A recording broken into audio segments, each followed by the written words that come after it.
Item ಯಾವುದೇ ಇರಲಿ try ಮಾಡಿ ಆಚಿ ಚಿಕನ್ ಮಸಾಲಾ. ಆಚಿ ಚಿಕನ್ ಮಸಾಲಾ.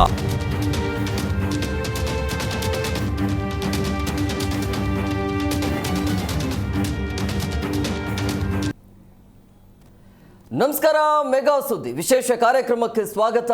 ನಾನು ಹೇಮಕುಮಾರ್. ಮಧ್ಯಪ್ರಾಚ್ಯದಲ್ಲಿ ನಡೀತಾ ಇರುವಂತಹ ಯುದ್ಧದ ಎಫೆಕ್ಟ್ ನೇರವಾಗಿ ಭಾರತದ ಮೇಲೆ ಅದರ ಪರಿಣಾಮ ಬೀಳ್ತಾ ಇದೆ. ಈಗ LPG ಸಮಸ್ಯೆ ದಿನದಿಂದ ದಿನಕ್ಕೆ ಅದು ಜಾಸ್ತಿ ಆಗ್ತಾನೆ ಇದೆ. ಈಗಾಗಲೇ 40% ಹೋಟೆಲ್ಗಳನ್ನು ಬಂದ್ ಮಾಡಲಾಗಿದೆ. PGಯಲ್ಲಿರುವಂಥ ಎಲ್ಲರೂ ಕೂಡ ಪರದಾಡುವಂಥ ಪರಿಸ್ಥಿತಿ ನಿರ್ಮಾಣ ಆಗಿದೆ. What next? ಭಾರತ ಏನು ಮಾಡಬೇಕು ಅನ್ನುವಂಥದ್ದೇ ಈಗ ಯಕ್ಷ ಪ್ರಶ್ನೆ ಆಗಿದೆ. ಅಲ್ಲಿ ಪ್ರತೀಕಾರದ ಯುದ್ಧ ನಡೀತಾ ಇದೆ. ಆದರೆ ಇಲ್ಲಿ ನಡೀತಾ ಇರೋದು ಈ LPG ಸಿಲಿಂಡರ್ಗಾಗಿ ಹಾಹಾಕಾರ ಮುಂದುವರಿತಾ ಇದೆ. ಈ ರೀತಿಯ ಸಮಸ್ಯೆ ಆಗ್ತಾ ಇರುವಂಥದ್ದು. ಪ್ರಧಾನಿ ನರೇಂದ್ರ ಮೋದಿ ಅವರು ಇಸ್ರೇಲಿಂದ ಬಂದಾದ ನಂತರ 2ನೇ ದಿನಕ್ಕೆ ಯುದ್ಧ ಆರಂಭ ಆಗುತ್ತೆ. ಬಹುಶಃ ಇದು ಭಾರತಕ್ಕೆ ಗೊತ್ತಿತ್ತು. ಆದರೆ ಎಲ್ಲೋ ಒಂದು ಕಡೆ ಭಾರತ ಎಡವ್ದ ಅನ್ನುವಂಥ ಪ್ರಶ್ನೆಗಳು ಸಹಜವಾಗಿದೆ. ಯಾಕೆಂದರೆ ಸ್ಟಾಕ್ ಇಟ್ಕೊಳ್ಳೋದ್ರಲ್ಲಿ ಭಾರತ ಹಿಂದೆಟನ್ನು ಹಾಕಿರೋದು ಯಾಕೆ ಅಂತೇಳಿ. ಜಪಾನ್, ಚೀನಾ ಅಂತ ಬಂದಾಗ 1 ವರ್ಷಕ್ಕೆ ಆಗುವಷ್ಟು ಅವ್ರ ಹತ್ರ ಸ್ಟಾಕ್ ಇದೆ, ಬಟ್ ನಮ್ಮಲ್ಲಿ ಇಲ್ಲ. ಸೊ ಈ ರೀತಿಯ ಸಮಸ್ಯೆ ಇದೆ. ಏನು ಮಾಡಬೇಕು? ಈಗ ಸಮಯ ಅಂತೂ ಮೀರಿ ಹೋಗಿದೆ. ಏನು ಮಾಡಬೇಕು ಅನ್ನುವಂಥದ್ದು. ಹೋಟೆಲ್ಗಳು ಕ್ಲೋಸ್ ಆಗ್ತಾ ಇವೆ, ವಿಪರೀತ ರೇಟ್ ಹಾಕಲಾಗ್ತಾ ಇದೆ, ಸಿಗ್ತಾ ಇರುವಂಥ 1-2 ಸಿಲಿಂಡರ್ಗಳು ರೇಟ್ ಅಂತೂ ಗಗನಕ್ಕೆ ಏರ್ತಾ ಇದೆ. ಈ ರೀತಿಯ ಸಮಸ್ಯೆ ಇದೆ. ಸೊ ಮುಂದೆ ಏನು ಮಾಡಬೇಕು ಎಲ್ಲದರ ಬಗ್ಗೆ ಚರ್ಚೆ ಮಾಡೋಣ. ಇದೇ ಇವತ್ತಿನ ವಿಶೇಷ. ಅನಿಲ ಹಾಹಾಕಾರ, ತೈಲ ತಾಂಡವ.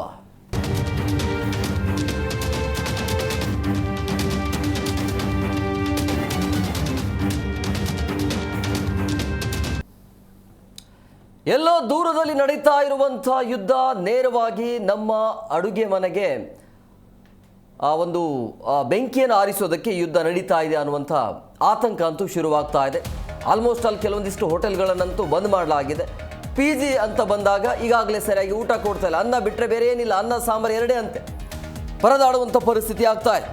ದೇಶದಲ್ಲಿ ಬಿಗಡಾಯಿಸ್ತಾ ಇದೆ ಈ ಒಂದು LPG ಮತ್ತು ಗ್ಯಾಸ್ ಸಮಸ್ಯೆ. ಬಿಗಡಾಯಿಸುವಂಥ ಹಂತಕ್ಕೆ ಅಂತೂ ತಲುಪ್ತಾ ಇದೆ. ವಾಣಿಜ್ಯ ಸಿಲಿಂಡರ್ ಜೊತೆ ಗೃಹ ಬಳಕೆ ಅನಿಲಕ್ಕೂ ಕೂಡ ಈಗ ಕೊಕ್ಕೆ ಬಂದಿರುವಂಥದ್ದು. ಬೆಂಗಳೂರು ಸೇರಿ ರಾಜ್ಯದೆಲ್ಲೆಡೆ ಅನಿಲಕ್ಕಾಗಿ ಹಾಹಾಕಾರ ಶುರುವಾಗಿದೆ. ಸೊ ಅನಾಥಾಶ್ರಮ ಆಗಿರ್ಬೋದು, ವೃದ್ಧಾಶ್ರಮಗಳಲ್ಲೂ ಕೂಡ ಈಗ ಗ್ಯಾಸ್ ಟ್ರಬಲ್ ಮುಂದುವರಿತಾ ಇದೆ. ಕತಾರ್ ಮೇಲೆ ಇಸ್ರೇಲ್ ದಾಳಿಯಿಂದ ಭಾರತಕ್ಕೆ ದೊಡ್ಡ ಮಟ್ಟದಲ್ಲಿ ಆಘಾತ ಇದು. ಅಂದರೆ ಈ ಇರಾನ್ ಟಾರ್ಗೆಟ್ ಮಾಡ್ತಾ ಇರುವಂಥದ್ದು ಇಂತಹ ಕಚ್ಚಾ ತೈಲ ಘಟಕಗಳನ್ನು. ಸೊ ಹಂಗಾಗಿ ಈ ರೀತಿಯ ತಾಪತ್ರಯ. ಜಗತ್ತಿನ ಈ ದೊಡ್ಡ ತೈಲ ಸಂಸ್ಕರಣಾ ಘಟಕ ಇದೆಯಲ್ಲ, ಅದನ್ನು ನಾಶ ಮಾಡುವಂಥ ಪ್ರಯತ್ನ ಇರಾನ್ ಕಡೆಯಿಂದ ಆಗ್ತಾ ಇದೆ. ಭಾರತಕ್ಕೆ 50% LPG ಪೂರೈಕೆಯಲ್ಲಿ ಈಗ ಭಾರಿ ವ್ಯತ್ಯಯ ಕಂಡು ಬರ್ತಾ ಇದೆ. ಏಪ್ರಿಲ್ ತಿಂಗಳ ಅಂತ್ಯದವರೆಗೂ ದೇಶದಲ್ಲಿ ಅನಿಲ ಹಾಹಾಕಾರ ಶುರುವಾಗುವಂಥ ಎಲ್ಲ ಲಕ್ಷಣ ಕಂಡು ಬರ್ತಾ ಇದೆ. ಈಗ ಇರಾನ್ ಅಂದರೆ ಹಾರ್ಮೂಜಿಂದ 2 LPG ಗ್ಯಾಸ್ ಹೊತ್ತಿರುವಂಥ ಅನಿಲ ಬಂದಿರಬಹುದು. ಆದರೆ ಈಗ ಒಂದು 15ರಿಂದ 17ರಷ್ಟು ಹಡಗುಗಳು ಸಿಕ್ಕಾಕಿಕೊಂಡಿವೆ. ಅದನ್ನು ಕರೆತರುವಂಥ ಪ್ರಯತ್ನ ಭಾರತದ ಕಡೆಯಿಂದ ಆಗಬೇಕು. ಆದರೆ ಅದು ಕೂಡ ಆಗ್ತಾ ಇಲ್ಲ. ಇರಾನ್ ಬಿಡೋಕ್ಕೆ ರೆಡಿ ಇಲ್ಲ. ಅಂದರೆ ಈಗ ಈ ಯುದ್ಧದಲ್ಲಿ ಇರಾನ್ ಸೋಲನ್ನು ಒಪ್ಕೊಳ್ಳೋಕ್ಕೆ ರೆಡಿ ಇಲ್ಲ. ಇರಾನ್ ಹೇಳ್ತಾ ಇರುವಂಥದ್ದು ಅಮೆರಿಕ ಆರಂಭ ಮಾಡಿದೆ, ಅಂತ್ಯವನ್ನು ನಾವು ಮಾಡ್ತೀವಿ ಅಂತ. ಶುರು ಮಾಡಿದ್ರಿ ನೀವು, ಬಟ್ ಎಂಡ್ ನಾವು ಮಾಡ್ತೀವಿ ಅಂತ. ಇರಾನ್ ಕೂಡ ಈಗ ಎಷ್ಟು ತನಕ ಆಗತ್ತೆ, ತನ್ನ ಶಕ್ತಿ ಎಲ್ಲಿಯ ತನಕ ಇರುತ್ತೆ ಅಲ್ಲಿಯ ತನಕ ಹೋರಾಡುವಂಥ ನಿಟ್ಟಿನಲ್ಲಿ ಇರಾನ್ ಇದೆ. ಅಮೆರಿಕ ಸರೆಂಡರ್ ಆಗುವಂಥ ಹಂತದಲ್ಲಿದೆ. ಅಮೆರಿಕವು ಕೂಡ ಸರೆಂಡರ್ ಆಗಬಹುದು, ಆದರೆ ಇರಾನ್ ಇದಕ್ಕೆ ಒಪ್ಕೊಳ್ಳೋಕ್ಕೆ ರೆಡಿ ಇಲ್ಲ. ಇರಾನ್ ಅಮೆರಿಕ ಒಪ್ಕೊಂಡ್ರೂ ಕೂಡ ಇಸ್ರೇಲ್ ರೆಡಿ ಇಲ್ಲ. ಸೊ ಈ ರೀತಿಯ ಸಮಸ್ಯೆ ಆಗ್ತಾ ಇದೆ. ಸೊ ಹಂಗಾಗಿ ಯುದ್ಧ ಯಾವಾಗ ಕೊನೆಗೊಳ್ಳುತ್ತೋ ಗೊತ್ತಿಲ್ಲ. ಆದರೆ ಇಲ್ಲಿ ಸಮಸ್ಯೆ ಆಗ್ತಾ ಇರೋದು ನಮ್ಮ ಅಡುಗೆ ಮನೆಯ ವಿಚಾರದಲ್ಲಿ. ಸೊ ಹಂಗಾಗಿ ಗ್ಯಾಸ್ ಸಿಗ್ತಾ ಇಲ್ಲ. ಅನಾಥಾಶ್ರಮಗಳು ಕೂಡ ಈಗ ಬೀದಿಗೆ ಬರುವಂಥ ಪರಿಸ್ಥಿತಿ ಇದೆ. PGಗಳಲ್ಲಂತೂ ಸರಿಯಾದ ರೀತಿಯಲ್ಲಿ ಊಟ ಸಿಗ್ತಾ ಇಲ್ಲ. ಮನೆಗಳಲ್ಲೂ ಕೂಡ ಸಿಗ್ತಿದ್ದಾವೆ ಅಂತ ಹೇಳಲಾಗ್ತಾ ಇತ್ತು. ಅಲ್ಲೂ ಕೂಡ ಗೃಹ ಬಳಕೆಯ ಸಿಲಿಂಡರ್ ಕೂಡ ಸಿಗ್ತಿಲ್ಲ ಅನ್ನುವಂಥ ಆತಂಕ ಇದೆ. ಸೊ ಏನು ಮಾಡಬೇಕು ಅನ್ನೋದೇ ಯಕ್ಷ ಪ್ರಶ್ನೆ ಅಂತೂ ಹಾಗೆ ಇದೆ. ಮುಂದೆ ಏನು, ಯಾವ ರೀತಿಯಾಗಿ ಇದನ್ನು ಸರಿ ಮಾಡಬೇಕು ಅಂಥೇಳಿ, ಅಂದರೆ ಈ ಗ್ಯಾಸ್ ಅಭಾವ ಇದೆಯಲ್ಲ, ಇದನ್ನು ತಗ್ಗಿಸುವಂಥ ಪ್ರಯತ್ನ ಏನು ಮಾಡಬೇಕು, ಭಾರತ ಏನು ಮಾಡಬೇಕಾಗತ್ತೆ, ಮೋದಿಯ ತಂತ್ರ ಏನಿರಬೇಕು ಅನ್ನೋದು. ಈ ರಾಜತಾಂತ್ರಿಕ ವ್ಯವಸ್ಥೆ ಸಂಪೂರ್ಣವಾಗಿ ಫೇಲ್ ಆಯ್ತಾ ಅನ್ನುವಂಥದ್ದು. ನೋಡಿ, ಚೀನಾ ಅಂತ ಬಂದಾಗ ಅಲ್ಲಿ 6 ತಿಂಗಳಾಗುವಷ್ಟು ಸ್ಟಾಕನ್ನು ಇಟ್ಕೊಂಡಿದ್ದಾರೆ. ಜಪಾನ್ 1 ವರ್ಷ. ನೀವು 1 ವರ್ಷ ಈ ಇರಾನ್, ಅಮೆರಿಕ, ಇಸ್ರೇಲ್ ಬೇರೆ ದೇಶಗಳು ಏನಾದರೂ ನಡೀಲಿ, ಸಮಸ್ಯೆನೇ ಇಲ್ಲ ಜಪಾನ್ಗೆ. ಚೀನಾಕ್ಕೂ ಕೂಡ ಸಮಸ್ಯೆನೇ ಇಲ್ಲ. ಚೀನಾದಲ್ಲಿ ಮತ್ತೆ ಹಾರ್ಮುಜ್ ಜಲಸಂಧಿಯಿಂದ ಚೀನಾಕ್ಕೆ ಹೋಗಬೇಕಾಗಿರುವಂಥ ಆಮದುಗಳು. ಬಟ್ ಭಾರತಕ್ಕೆ ಬರ್ತಾ ಇಲ್ಲ. ಭಾರತ ಇರಾನ್ ಒಳ್ಳೆಯ ಸ್ನೇಹ ಸಂಬಂಧ ಇತ್ತು, ಆದರೆ ಇದ್ದಕ್ಕಿದ್ದಾಗೆ ಇರಾನ್ ಜೊತೆ ಭಾರತ ಅಂತರವನ್ನು ಕಾಯ್ದುಕೊಂಡ್ರ ಅನ್ನುವಂಥ ಪ್ರಶ್ನೆ. ಈಗ ನೋಡಿ, ಸೌದೆ ಒಲೆಗೆ ಹೋಗ್ತಾ ಇದ್ದಾರೆ, ಅದನ್ನು ಕೂಡ ನೀವು ನೋಡ್ತಾ ದೃಶ್ಯಗಳಲ್ಲಿ ಕೂಡ ನೀವು ಗಮನಿಸ್ತಾ ಇದ್ರಿ. ಗ್ಯಾಸ್ ಇಲ್ಲ, ಕಟ್ಟಿಗೆ ಮುಖಾಂತರ ಅಡಿಗೆ ಮಾಡುವಂಥ ಪರಿಸ್ಥಿತಿ ಎದುರಾಗಿದೆ. ವಾಪಸ್ ಬರಬೇಕಾಗುತ್ತೆ ಹಳೆ ಕಾಲದಲ್ಲಿ. ಎಲ್ಲದರ ಬಗ್ಗೆ ಚರ್ಚೆ ಮಾಡೋಣ.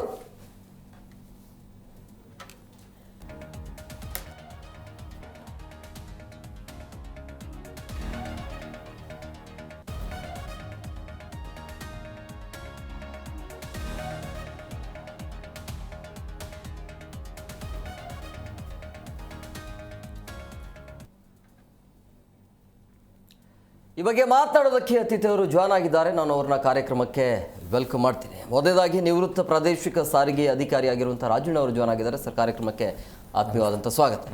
ಇನ್ನೇನು ಕೆಲವೇ ಕ್ಷಣಗಳಲ್ಲಿ ಆರ್ಥಿಕ ತಜ್ಞರು ಕೂಡ ಜಾಯ್ನ್ ಆಗ್ತಾರೆ.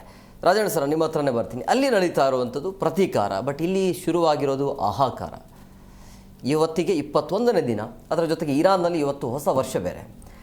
ಏನು ನಡೀತಾ ಇದೆ ಈ ಪ್ರಪಂಚದಲ್ಲಿ? ಪ್ರಪಂಚದಲ್ಲಿ ಏನು ನಡೆಯೋದು ಬೇರೆ ಆದರೂ ಅದು ದೇಶದ ಮಟ್ಟಗಳಲ್ಲಿ, ಅಂತಾರಾಷ್ಟ್ರೀಯ ಮಟ್ಟದಲ್ಲಾದರೆ ದಿನನಿತ್ಯದ ಒಂದು ಜೀವನ ಸಾಗಿಸ್ಬೇಕಾದ್ರೆ ನಮಗೆ ಎನರ್ಜಿ ಬೇಕು. ದೇಶಕ್ಕೊಂಥರ ಎನರ್ಜಿ ಬೇಕು. ವೈಯಕ್ತಿಕವಾಗಿ ಮನುಷ್ಯ ಬದುಕಬೇಕಾದ್ರೆ ಅವನಿಗೆ ಎನರ್ಜಿ ಬೇಕು ಅಂತಂದರೆ ಗ್ಯಾಸ್ ಅನ್ನೋದು ಬೇಕೇ ಬೇಕು. ಏಕೆಂದರೆ ಭಾಳಷ್ಟು ಈಗಾಗಲೇ 3 ದಶಕಗಳಿಂದ ಮಾನವ ಸಾಂಪ್ರದಾಯಿಕ ಇಂಧನಗಳನ್ನೆಲ್ಲ ಬಿಟ್ಟು ಸಂಪೂರ್ಣವಾಗಿ ಈ LPG ಮೇಲೆ ಅವಲಂಬಿತ ಆಗಿರೋದು ಎಲ್ಲರಿಗೂ ಗೊತ್ತಿರ್ತಕ್ಕಂಥ ವಿಚಾರ.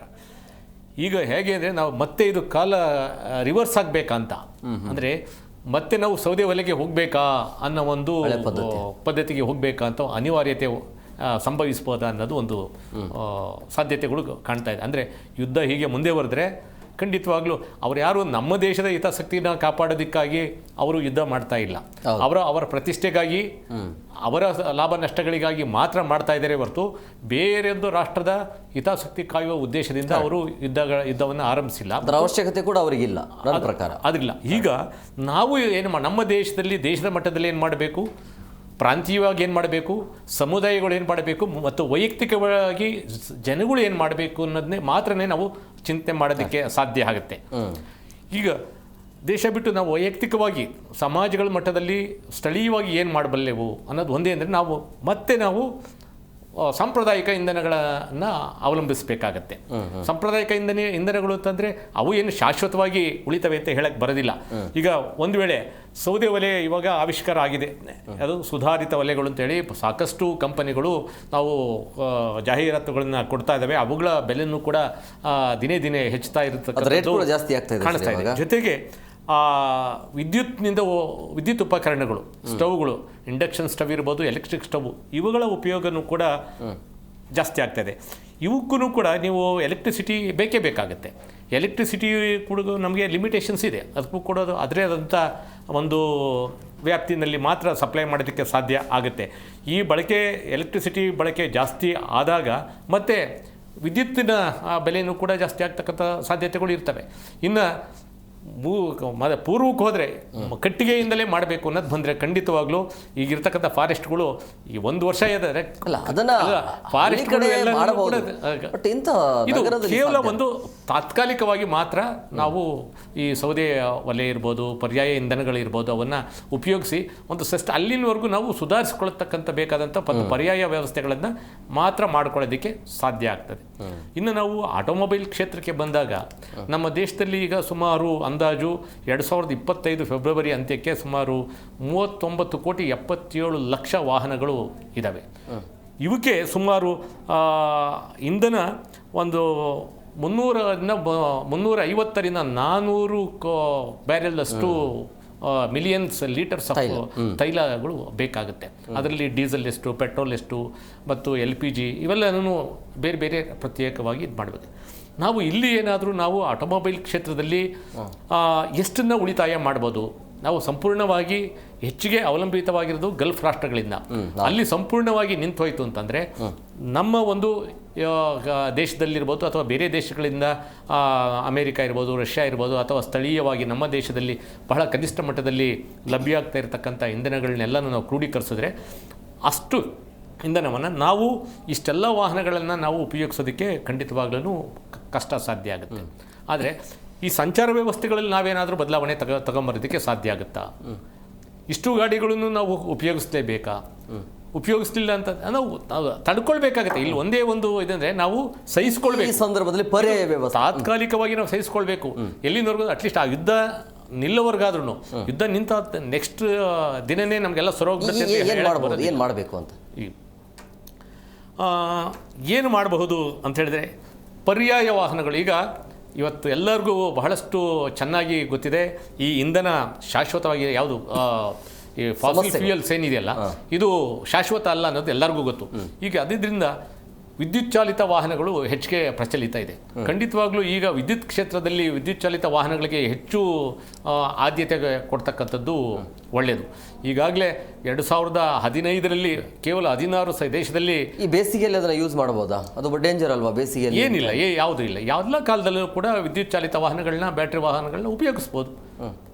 ಏನು ಯಾವುದು ಇದಿಲ್ಲ. ಸೇಫ್ ಇದೆಯಾ? ಏನಿದೆ ಅನ್ಸೇಫ್ ಅಂತ ಎಲ್ಲಿ ಇದಾಗಿದೆ? ಅಲ್ಲ, ಕೆಲವೊಂದು ವಾಹನಗಳು ಎಲ್ಲ ತಾಂತ್ರಿಕವಾಗಿ ಯಾವುದೇ ವಾಹನ ತಯಾರು ಮಾಡಬೇಕಾದ್ರೆ ನೋಡಿ, ಪ್ರಾರಂಭ ಆಗಬೇಕಾದ್ರೆ ಸಣ್ಣ ಪುಟ್ಟ ತಾಂತ್ರಿಕ ದೋಷಗಳು ಇರಬಹುದು. ಅವು ದಿನೇ ದಿನೇ ತಂತ್ರಜ್ಞಾನ ಮುಂದುವರಿತಾ ಅವನ್ನೆಲ್ಲನೂ ರಿಸಾಲ್ವ್ ಮಾಡಿದೆ.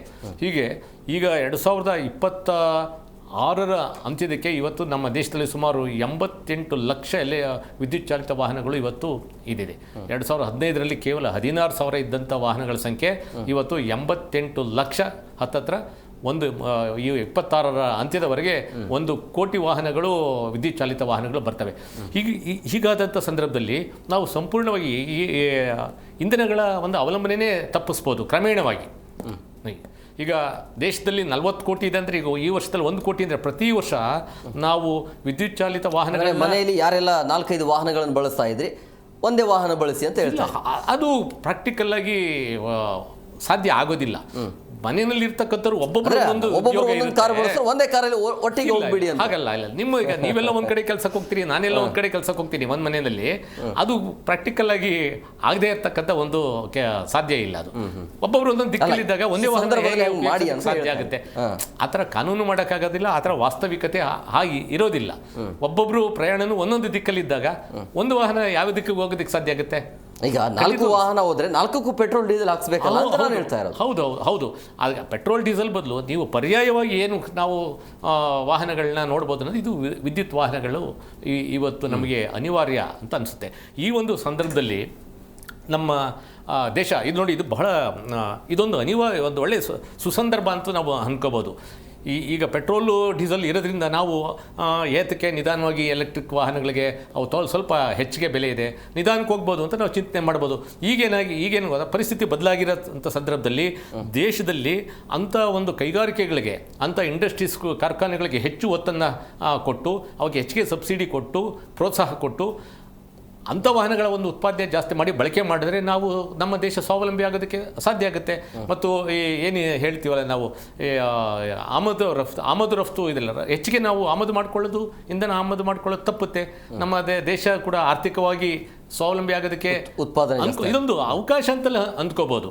ಬಟ್ ಏನಂತಂದರೆ ನಾವು ಅದಕ್ಕೆ ಬೇಕಾದಂಥ ಒಂದು ಉತ್ಪಾದನೆ ಮತ್ತು ಅದಕ್ಕೆ ಬೇಕಾದ ಇನ್ಫ್ರಾಸ್ಟ್ರಕ್ಚರ್ಸು ನೀವು ಹೇಳಿದ್ರಿ. ಇವತ್ತು ನಾವು ಯಾಕೆ ಫ್ಯೂಯಲ್ನ ಸಾಕಷ್ಟು ಪ್ರಮಾಣದಲ್ಲಿ ಶೇಖರಣೆ ಮಾಡ್ಕೊಳ್ಳೋದಕ್ಕೆ ಸಾಧ್ಯ ಆಗ್ತಾ ಇಲ್ಲ ಅಂದರೆ ನಾವು ಮೂಲಭೂತ ಸೌಕರ್ಯಗಳನ್ನು ಕಲ್ಪಿಸ್ಕೊಂಡಿಲ್ಲ. ನಮ್ಮ ಹತ್ರ ಹಣ ಇರ್ಬೋದು, ನಾವೆಷ್ಟು ಬ್ಯಾರೆಲ್ಸು ಎಷ್ಟು ಪ್ರಮಾಣದ ಆಯಿಲ್ಲು ಗ್ಯಾಸನ್ನು ನಾವು ತಂದನ್ನು ಇಟ್ಕೊಳ್ತಕ್ಕಂಥ ವ್ಯವಸ್ಥೆಗೆ ಬೇಕಾದಂಥ ವ್ಯವಸ್ಥೆಗಳನ್ನ ನಾವು ನಿರ್ಮಾಣ ಮಾಡ್ಕೊಂಡಿಲ್ಲ. ಕೇವಲ ಒಂದೇ ಕ್ಷೇತ್ರ ಅಲ್ಲ, ನೀವು ಎಲ್ಲ ಕ್ಷೇತ್ರಗಳಲ್ಲೂ ನಾವು ಹೇಗೆ ಅಂದರೆ ಹ್ಯಾಂಡ್ ಟು ಮೌತ್ ರೀತಿಯಲ್ಲಿ ನಮ್ಮ ಇನ್ಫ್ರಾಸ್ಟ್ರಕ್ಚರ್ಸು ಇರೋದ್ರಿಂದ ಈ ರೀತಿ ಏನಾದರೂ ಒಂದು ಅಚಾತುರ್ಯಗಳು, ಒಂದು ಅವಘಡಗಳು ಸಂಭವಿಸಿದಂಥ ಸಂದರ್ಭದಲ್ಲಿ ಎಲ್ಲರೂ ಕೂಡ ಇಡೀ ದೇಶ ಆತಂಕಕ್ಕೆ ಈಡಾಗತಕ್ಕಂಥ ಒಂದು ಸಾಧ್ಯತೆಗಳು ಹೆಚ್ಚಾಗಿರ್ತದೆ. ಈ ಮೂಲಭೂತ ಸೌಕರ್ಯ ಅಂತ ಬಂದಾಗ ಈಗ ಹೇಳಿದೆ ಎಲೆಕ್ಟ್ರಿಕ್ ಚಾರ್ಜಿಂಗ್ ಅಂತ ಹೇಳಿದೆ. ಎಲೆಕ್ಟ್ರಿಕ್ ಚಾರ್ಜಿಂಗ್ ಬೇಕಾದಂಥದ್ದು ಮೂಲಸೌಕರ್ಯ ಕೂಡ ನಾವು ಮಾಡಿಲ್ಲ. ನಾವು ಇವತ್ತು ಹೇಳಿದವೆ ಎಲೆಕ್ಟ್ರಿಕ್ ವಾಹನಗಳ ಉತ್ಪಾದನೆ ಮಾಡಿಬಿಡಿ ಅಂತ ನಾವು ಹೇಳ್ತೀವಿ. ಮಾಡಾದ್ಮೇಲೆ ಅದಕ್ಕೆ ಬೇಕಂತ ಮೂಲಸೌಕರ್ಯಗಳನ್ನ ನಾವು ಎಷ್ಟು ಮಟ್ಟಿಗೆ ಮಾಡ್ಕೊಳ್ತೀವಿ, ಎಷ್ಟು ಅದನ್ನು ಬೇಗ ಎಷ್ಟು ಸ್ಪೀಡಾಗಿ ನಾವು ಅಂಥ ಒಂದು ಸವಲತ್ತುಗಳನ್ನು ನಿರ್ಮಾಣ ಮಾಡ್ಕೊಳ್ತೀವಿ ಅನ್ನೋದ್ರ ಮೇಲೂ ಡಿಪೆಂಡ್ ಆಗುತ್ತಲ್ವ. ಆ ಕ್ಷೇತ್ರದಲ್ಲಿ ಹೊಸ ಅನ್ವೇಷಣೆಗಳಾಗಬೇಕು, ತಂತ್ರಜ್ಞಾನ ಆಗಬೇಕು, ರಿಸರ್ಚ್ ಆಗಬೇಕು, ಮತ್ತು ಹೈ ಡೆನ್ಸಿಟಿ ಎನರ್ಜಿ ಇರ್ತಕ್ಕಂಥ ಬ್ಯಾಟ್ರಿಗಳ ಉತ್ಪಾದನೆ ಬಗ್ಗೆ ಸಾಕಷ್ಟು ರಿಸರ್ಚ್ ಮತ್ತು ಡೆವಲಪ್ಮೆಂಟ್ಗಳು ಆದಂಥ ಸಂದರ್ಭದಲ್ಲಿ ಒಂದಲ್ಲ ಒಂದು ದಿವಸ ಮುಂದೆ ನಾವು ಸಂಪೂರ್ಣವಾಗಿ ಏನು ಫಾಸಿಲ್ಸ್ ಫ್ಯೂಯಲ್ಸ್ ಹೇಳ್ತೀವಲ್ಲ, ಎಲ್ ಪಿ ಜಿ ಇರ್ಬೋದು, ಡೀಸೆಲ್, ಪೆಟ್ರೋಲ್, ಇವನ್ನ ಸಂಪೂರ್ಣ ಅವಲಂಬನೆಯೇ ತಪ್ಪಿಸ್ಕೋಬೋದು ನಾವು. ಇವು ದೇಶೀಯವಾಗಿ ಅದಕ್ಕೂ ಬಂಡವಾಳ ಆಗಬೇಕಲ್ಲ ಈಗ. ಹೌದು ಹೌದು, ನಿಮಗೆ ಅಲ್ಲಿಲ್ಲ ಅಂದಾಗ ನಿಮಗೆ ಅನಿವಾರ್ಯ ಅಂತ ಎಲ್ಲವೂ ತಲೆ ಮೇಲೆ ಬಂದರೆ ಹೇಗೆ ಅಂತ ಅಲ್ಲ, ತಲೆ ಮೇಲೆ ಅಂತಂದ್ರೆ ಈಗ ಆಲ್ರೆಡಿ ನಮ್ಮ ಹತ್ರ ಟೆಕ್ನಾಲಜಿ ಇದೆಯಲ್ಲ, ಇಲ್ಲೆಲ್ಲೋ ಇಲ್ಲದೆ ಇರ್ತಕ್ಕಂಥದ್ದಿಲ್ಲ, ನಮ್ಮ ಹತ್ರ ಆ ಟೆಕ್ನಾಲಜಿ ಇದೆ. ಓನ್ಲಿ ರಿಸೋರ್ಸ್ಗಳು ನಾವು ಮಾಡ್ಕೊಂಡು ನಾವು ಎಲೆಕ್ಟ್ರಿಕ್ ವಾಹನಗಳ ಉತ್ಪಾದನೆಗಳು ಮಾಡ್ಕೋಬೋದಲ್ಲ. ಅದಕ್ಕೆ ಹೆಚ್ಚಿಗೆ ಒತ್ತು ಕೊಡಬೇಕು ಎಲ್ಲ. ಇವತ್ತು ನೋಡಿ, ಟಾಟಾ ಇರ್ಬೋದು, ಮಹೇಂದ್ರ ಇರ್ಬೋದು, ವೋಲ್ವೋ, ಬಹುತೇಕ ವಾಹನ ತಯಾರಕರು ಎಲ್ಲರೂ ಕೂಡ ವಿದ್ಯುತ್ ಚಾಲಿತ ವಾಹನಗಳಿಗೆ ಸ್ವಿಚ್ ಓವರ್ ಆಗ್ತಾ ಇದ್ದಾರೆ. ಈಗ ಇದು ಇದೇ ರೀತಿ ಏನಾದರೂ ಕಂಟಿನ್ಯೂ ಆದರೆ ಡೀಸೆಲ್, ಪೆಟ್ರೋಲ್, LPG ಇವುಗಳು ಹೀಗೆ ಒಂದು ನಿರ್ಬಂಧ ನಮ್ಮ ದೇಶಕ್ಕೆ ಸಂಪೂರ್ಣ ಆಲ್ಮೋಸ್ಟ್ ಏಷ್ಯಾ ಖಂಡದ ಅನೇಕ ದೇಶಗಳಿಗೆ ಆಗಿದೆ ಅಂತ ಅಂದಾಗ ಆಟೋಮೆಟಿಕ್ಕಾಗಿ ಇವರು ಇಂಡಸ್ಟ್ರೀಸ್ದವರು ಅವರು ಯೋಚನೆ ಮಾಡ್ತಾರೆ, ಹೌದು ಇದನ್ನು ನಾವು ಕೈ ಬಿಟ್ಬಿಟ್ಟು ಯಾತಕ್ಕೆ ನಾವು ಇಲ್ಲೇ ಹೆಚ್ಚಿಗೆ ಒತ್ತು ಕೊಟ್ಟು ನಾವು ಈ ವಾಹನಗಳನ್ನೇ ಉತ್ಪಾದನೆ ಹೆಚ್ಚಿಗೆ ಮಾಡಿ ನಾವು ಈ ಫಾಸಿಲ್ ಫ್ಯೂಯಲ್ಸ್ ಮೇಲೆ ಡಿಪೆಂಡ್ ಆಗೋದು ತಪ್ಪುತ್ತೆ. ಅದರಿಂದ ಫ್ಯೂಚರ್ ನಮಗೆ ಪರಿಸರಕ್ಕೂ ಒಳ್ಳೆ ಕೊಡುಗೆ ಕೊಟ್ಟಂಥ ಒಂದು ಪುಣ್ಯ ಬಂದಾಗ ಅನ್ಸ್ಬಿಡುತ್ತಂದ್ರೆ ಈ ಯುದ್ಧ ಆಗಿರೋದೇ ಒಳ್ಳೇದಕ್ಕಂತ ಅನ್ಸ್ಬಿಡುತ್ತೆ. ಅಂದ್ರೆ ಆಯಾ ರಾಷ್ಟ್ರಗಳು ಯಾವ ರೀತಿಯಾಗಿ ಮುಂಜಾಗ್ರತಾ ಕ್ರಮವನ್ನು ತೆಗೆದುಕೊಳ್ಬೇಕು ಅನ್ನೋದ್ರ ಬಗ್ಗೆ, ನಮ್ದನ್ನು ನಾವು ಹೇಗೆ ನೋಡ್ಕೊಳ್ಬೇಕು ಅನ್ನೋದ್ರ ಬಗ್ಗೆ. ಈಗ ಒಳಿತು ಕೆಡಿತು ಅನ್ನೋದು ಅವರವರ ಒಂದು ದೃಷ್ಟಿಕೋನ, ಅವರವರ ಯಾವ ಸ್ಟ್ಯಾಂಡಲ್ಲಿ ನಿಂತಿದ್ದಾರೆ ಅನ್ನೋದ್ರ ಮೇಲೆ ಡಿಪೆಂಡ್ ಆಗಿದೆ. ಈಗ ನಾವು ನಮ್ಮ ದೇಶಕ್ಕಾಗಿರ್ತಕ್ಕಂಥ ಒಂದು ಸಮಸ್ಯೆಗಳನ್ನ ಹೇಗೆ ಪರಿಹಾರ ಮಾಡ್ಕೋಬೇಕು ಅನ್ನೋದು ಅಷ್ಟೇ ನಾವು ಯೋಚನೆ ಮಾಡಬೇಕೇ ಹೊರತು ನಾವು ಹೋಗ್ಬಿಟ್ಟು ಆ ದೇಶದ ಮಧ್ಯೆ ನಿಂತು ನಮ್ಮ ದೇಶದ ಒಂದು ತಟಸ್ಥ ನೀತಿ, ಈ ಯಾವುದೇ ಒಂದು ದೇಶಗಳ ಮಧ್ಯೆ ಸಮಸ್ಯೆಗಳು ಬಂದಾಗ ನಮ್ಮದು ನೀತಿ ಇರೋದೇ ಒಂದು ತಟಸ್ಥ ನೀತಿ ಅನುಸರಿಸ್ತಕ್ಕಂಥದ್ದು. ಖಂಡಿತವಾಗ್ಲೂ ಹೆಚ್ಚು ಕಡಿಮೆ ಅದೇ ಒಂದು ನೀತಿಯನ್ನು ಎಲ್ಲ ಸಂದರ್ಭಗಳು ಅನುಸರಿಸ್ತಾ ಬಂದಿದೆ. ಹೀಗಿರುವಾಗ ನಾವು ನಮ್ಮಲ್ಲಿರ್ತಕ್ಕಂಥ ರಿಸೋರ್ಸನ್ನು ನಾವು ಹೇಗೆ ಅಭಿವೃದ್ಧಿಪಡಿಸ್ಕೊಂಡು ನಾವು ಉಪಯೋಗಿಸ್ಬೇಕು ಅನ್ನೋದು ಮಾತ್ರ ಯೋಚನೆ ಮಾಡಬಹುದೇ ಹೊರತು ಅವರ ಸಮಸ್ಯೆಗಳನ್ನೇ ಬಗೆಹರಿಸೋದಕ್ಕೆ ಖಂಡಿತವಾಗ್ಲೂ ನಮ್ಮ ದೇಶ ಹೋಗುವ ಅಗತ್ಯತೆಯೂ ಇಲ್ಲ, ಅದು ಅಸಾಧ್ಯ ಕೂಡ. ಮಾತಾಡೋಣ. ಮತ್ತೊಬ್ಬರು ಗೆಸ್ಟ್ ಜಾಯ್ನ್ ಆಗಿದ್ದಾರೆ, ನಾನು ಕಾರ್ಯಕ್ರಮಕ್ಕೆ ವೆಲ್ಕಮ್ ಮಾಡಿಬಿಡ್ತೀನಿ. ಆರ್ಥಿಕ ತಜ್ಞರಾಗಿರುವಂಥ ಡಾಕ್ಟರ್ ರಾಘವೇಂದ್ರ ಶಾಮಲೀಲ್ ಅವರು. ಸರ್, ಕಾರ್ಯಕ್ರಮಕ್ಕೆ ಆತ್ಮೀಯವಾದಂಥ ಸ್ವಾಗತ. ನಮಸ್ಕಾರ. ರಾಘವೇಂದ್ರ ಸರ್, ಈಗ ಇವತ್ತಿಗೆ 21 ದಿನ ಕಂಟಿನ್ಯೂ ಯುದ್ಧ ಆಗ್ತಾ ಇದೆ, ನಿಲ್ಲುವಂಥ ಲಕ್ಷಣ ಅಂತೂ ಕಾಣ್ತಾ ಇಲ್ಲ. ಸೊ ಪ್ರತೀಕಾರಕ್ಕಾಗಿ 2 ದೇಶಗಳಲ್ಲಿ 3 ದೇಶಗಳ ಮಧ್ಯೆ ನಡೀತಾ ಇರುವಂಥ ಯುದ್ಧ ಇದು. ಬಟ್ ಅದರ ಎಫೆಕ್ಟ್ ನೇರವಾಗಿ ನಮಗೆ ತಡ್ತಾ ಇದೆ. ಸೊ ಸಿಲಿಂಡರ್ ಸಿಗ್ತಾ ಇಲ್ಲ, PGಗಳಂತೂ ಆಲ್ಮೋಸ್ಟ್ ಕೆಲವೊಂದು PGಗಳನ್ನು ಬಂದ್ ಮಾಡಲಾಗಿದೆ. ಸೊ ಹೇಗೆ ಈ ಸಮಸ್ಯೆಗೆ ಪರಿಹಾರ ಇದೆಯಾ ಇಲ್ಲ? ತತ್ಕಾಲೀನವಾಗಿ ಪರಿಹಾರ ಅಂತ ಹೇಳಿ ಕಣ್ಮುಂದೆ ಯಾವುದೂ ಗೋಚರಿಸ್ತಾ ಇಲ್ಲ. ಯಾಕೆಂದರೆ ಬಹುತೇಕ ನಾವು ಯುದ್ಧ ಶಸ್ತ್ರಾಭ್ಯಾಸ ಮನಸ್ಥಿತಿಯಲ್ಲಿದ್ದೀವಿ. ಯುದ್ಧ ಪೂರ್ವೇ ಆಗಬೇಕಿತ್ತು. ಅದಕ್ಕೆ ಬೇಕಾದಂತಹ ಸಂಪನ್ಮೂಲಗಳು ನಮ್ಮಲ್ಲಿದೆಯಾ ಇಲ್ವಾ ಅನ್ನೋದು ಬೇರೆ ಪ್ರಶ್ನೆ. ಆ ಸಂಪನ್ಮೂಲಶೀಲತೆ ನಮ್ಮಲ್ಲಿದೆಯಾ ಅನ್ನೋದು ಮೂಲಭೂತ ಪ್ರಶ್ನೆ. ಯಶಸ್ಸಿಗೆ ಬಹಳ ಜನ ನಂಬ್ಕೊಂಡಿರೋದು ಸಂಪನ್ಮೂಲಗಳು ಬೇಕು ಅಂತಲ್ಲ ಅಂತ. ಯಶಸ್ಸಿಗೆ ಆ್ಯಕ್ಚುಲಿ ಬೇಕಾಗಿರೋದು ಸಂಪನ್ಮೂಲಶೀಲತೆ. ಅಂದರೆ ಇರುವ ಸಂಪನ್ಮೂಲಗಳನ್ನು ನೀವು ಎಷ್ಟು ಚೆನ್ನಾಗಿ, ಎಷ್ಟು ಪರಿಣಾಮಕಾರಿಯಾಗಿ ಬಳಸ್ಕೋಬಲ್ರಿ ಅಂತ. ಇವತ್ತು ನಾನು ಮಾಹಿತಿಯನ್ನು ಕಲೆ ಹಾಕಿ ನೋಡ್ತಿದ್ದೆ. $170 ಬಿಲಿಯನ್ ನಮ್ಮ ಒಟ್ಟಾರೆ ಆಮದಿನ ಪ್ರಮಾಣ. ಅಂದರೆ ಈ ದೇಶದ ಸಂಪತ್ತು ಪ್ರತಿ ವರ್ಷ $170 ಬಿಲಿಯನ್ ಬೇರೆ ದೇಶಗಳಿಗೆ ಹೋಗ್ತಾ ಇದೆ, ತೈಲಕ್ಕೋಸ್ಕರ ಮಾತ್ರ. ಅಂದರೆ ತೈಲವನ್ನು ತರಿಸಿಕೊಂಡು ಥೈಲಿಯನ್ನು ಖಾಲಿ ಮಾಡ್ಕೊಳ್ತಾ ಇದ್ದೀವಿ. ಮೊದಲನೇದು.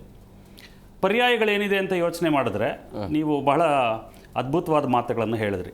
ಪ್ರತಿಯೊಂದು ಸಂಕಷ್ಟ ಕೂಡ ನಮಗೆ 3 ಥರನಾದ ಮನಸ್ಥಿತಿಯನ್ನು ತೋರಿಸ್ಕೊಳ್ಳುವಂಥ ಅವಕಾಶ ಕೊಡುತ್ತೆ ಒಂದು ಪ್ರತಿ ಸಂದರ್ಭ ಬಂದಾಗ. ಮೊದಲನೇದು ಅದನ್ನು ಸಮಸ್ಯೆ ಅಂತ ನೋಡಿ ಅಲ್ಲೇ ಸಿಕ್ಕಾಕೊಳ್ಳೋದು. ಸಮಸ್ಯೆ ಅಂತ ಯಾವ ಸಮಸ್ಯೆ ಅಂತ ನೋಡುವಂಥ ಮನಸ್ಥಿತಿಯಿಂದ ಪರಿಹಾರ ಸಿಗಲ್ಲ, ಅದು ಸಮಸ್ಯೆ ಮಾತ್ರ ಕಾಣ್ತಾ ಇರುತ್ತೆ. ಎರಡನೆಯದು ಇದನ್ನು ಸವಾಲಾಗಿ ನೋಡುವಂಥ ಮನಸ್ಥಿತಿ.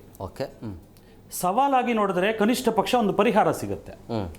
ಮೂರನೇದು ನಾವೀಗ ಮಾಡಲೇಬೇಕಾಗಿರುವಂಥ ಪರಿಸ್ಥಿತಿ ಯಾವುದು ಅಂತ ಹೇಳಿದ್ರೆ 3ನೇ ಮನಸ್ಥಿತಿಯನ್ನು ನಾವು ಈಗ ಮೈ ಮೇಲೆ ಎಳ್ಕೋಬೇಕು. ಇದನ್ನು ಒಂದು ಅವಕಾಶ ಅಂತ ನೋಡುವಂಥ ಮನಸ್ಥಿತಿ. ಸೊ ಯಾರು ಒಂದು ಸಂದರ್ಭವನ್ನು ಬಿಕ್ಕಟ್ಟನ್ನು ಕೇವಲ ಸಮಸ್ಯೆ ಅಂತ ನೋಡ್ತಾರೆ, ಅವರು ಸಮಸ್ಯೆಗೆ ತಗಲಾಕೊಂಡು ಎಕ್ಸ್ಟರ್ನಲ್ ಫೋರ್ಸಸ್ಸಿಂದ ಈ ಒಂದು ಸಮಸ್ಯೆಗೆ ಪರಿಹಾರ ಸಿಗಬೇಕು ಅಂತ ಕಾದ್ಕೊಂಡು ಕೂತ್ಕೊಳ್ತಾರೆ ಅಷ್ಟೇ. ಯಾವುದೇ ಪ್ರಯೋಜನ ಆಗೋದಿಲ್ಲ. ಕನಿಷ್ಠ ಪಕ್ಷ ಇದನ್ನು ಒಂದು ಸವಾಲು ಅಂತ ನೋಡಿದ್ರೆ ಪರಿಹಾರ ಏನು? ಯಾಕೆ ಅಂದರೆ ಲಾಜಿಕಲಿ ನೋಡಿದಾಗ ನಾವು ಭವನ ಎಷ್ಟೇ ದೊಡ್ಡದಾಗಿರಲಿ ಅದರ ಬಾಗಿಲು ಭವನಕ್ಕಂತ ಚಿಕ್ಕದೆ, ಬಾಗಿಲು ಎಷ್ಟೇ ದೊಡ್ಡದಾಗಿರಲಿ ಅದಕ್ಕೆ ಹಾಕ್ತಕ್ಕಂಥ ಬೀಗ ಬಾಗಿಲಿಗಂತ ಚಿಕ್ಕದೆ, ಬೀಗ ಎಷ್ಟೇ ದೊಡ್ಡದಿರಲಿ ಅದನ್ನು ತೆರೀಲಿಕ್ಕೆ ಬಳಸ್ತಕ್ಕಂಥ ಬೀಗದ ಕೈ ಬೀಗಕ್ಕಂತ ಚಿಕ್ಕದೆ. ಪ್ರಪಂಚದ ಯಾವುದೇ ದೇಶಕ್ಕೆ ಹೋದರೂ ನೀವು ಬೀಗ ಮತ್ತೆ ಬೀಗದ ಕೈಯನ್ನು ಒಂದೇ ಕಂಪನಿ ಮ್ಯಾನುಫ್ಯಾಕ್ಚರ್ ಮಾಡಿರುತ್ತೆ, ಬೇರೆ ಬೇರೆ ಕಂಪ್ನಿಯವ್ರು ಮ್ಯಾನುಫ್ಯಾಕ್ಚರ್ ಮಾಡಲ್ಲ. ಅಲ್ಲಿಗೆ ಪ್ರತಿಯೊಂದು ಸಮಸ್ಯೆಯ ಜೊತೆಗೇನೆ ಪರಿಹಾರ ಇದೆ ನೋಡುವಂಥ ಮನೋಧರ್ಮ ನಮಗಿದ್ರೆ.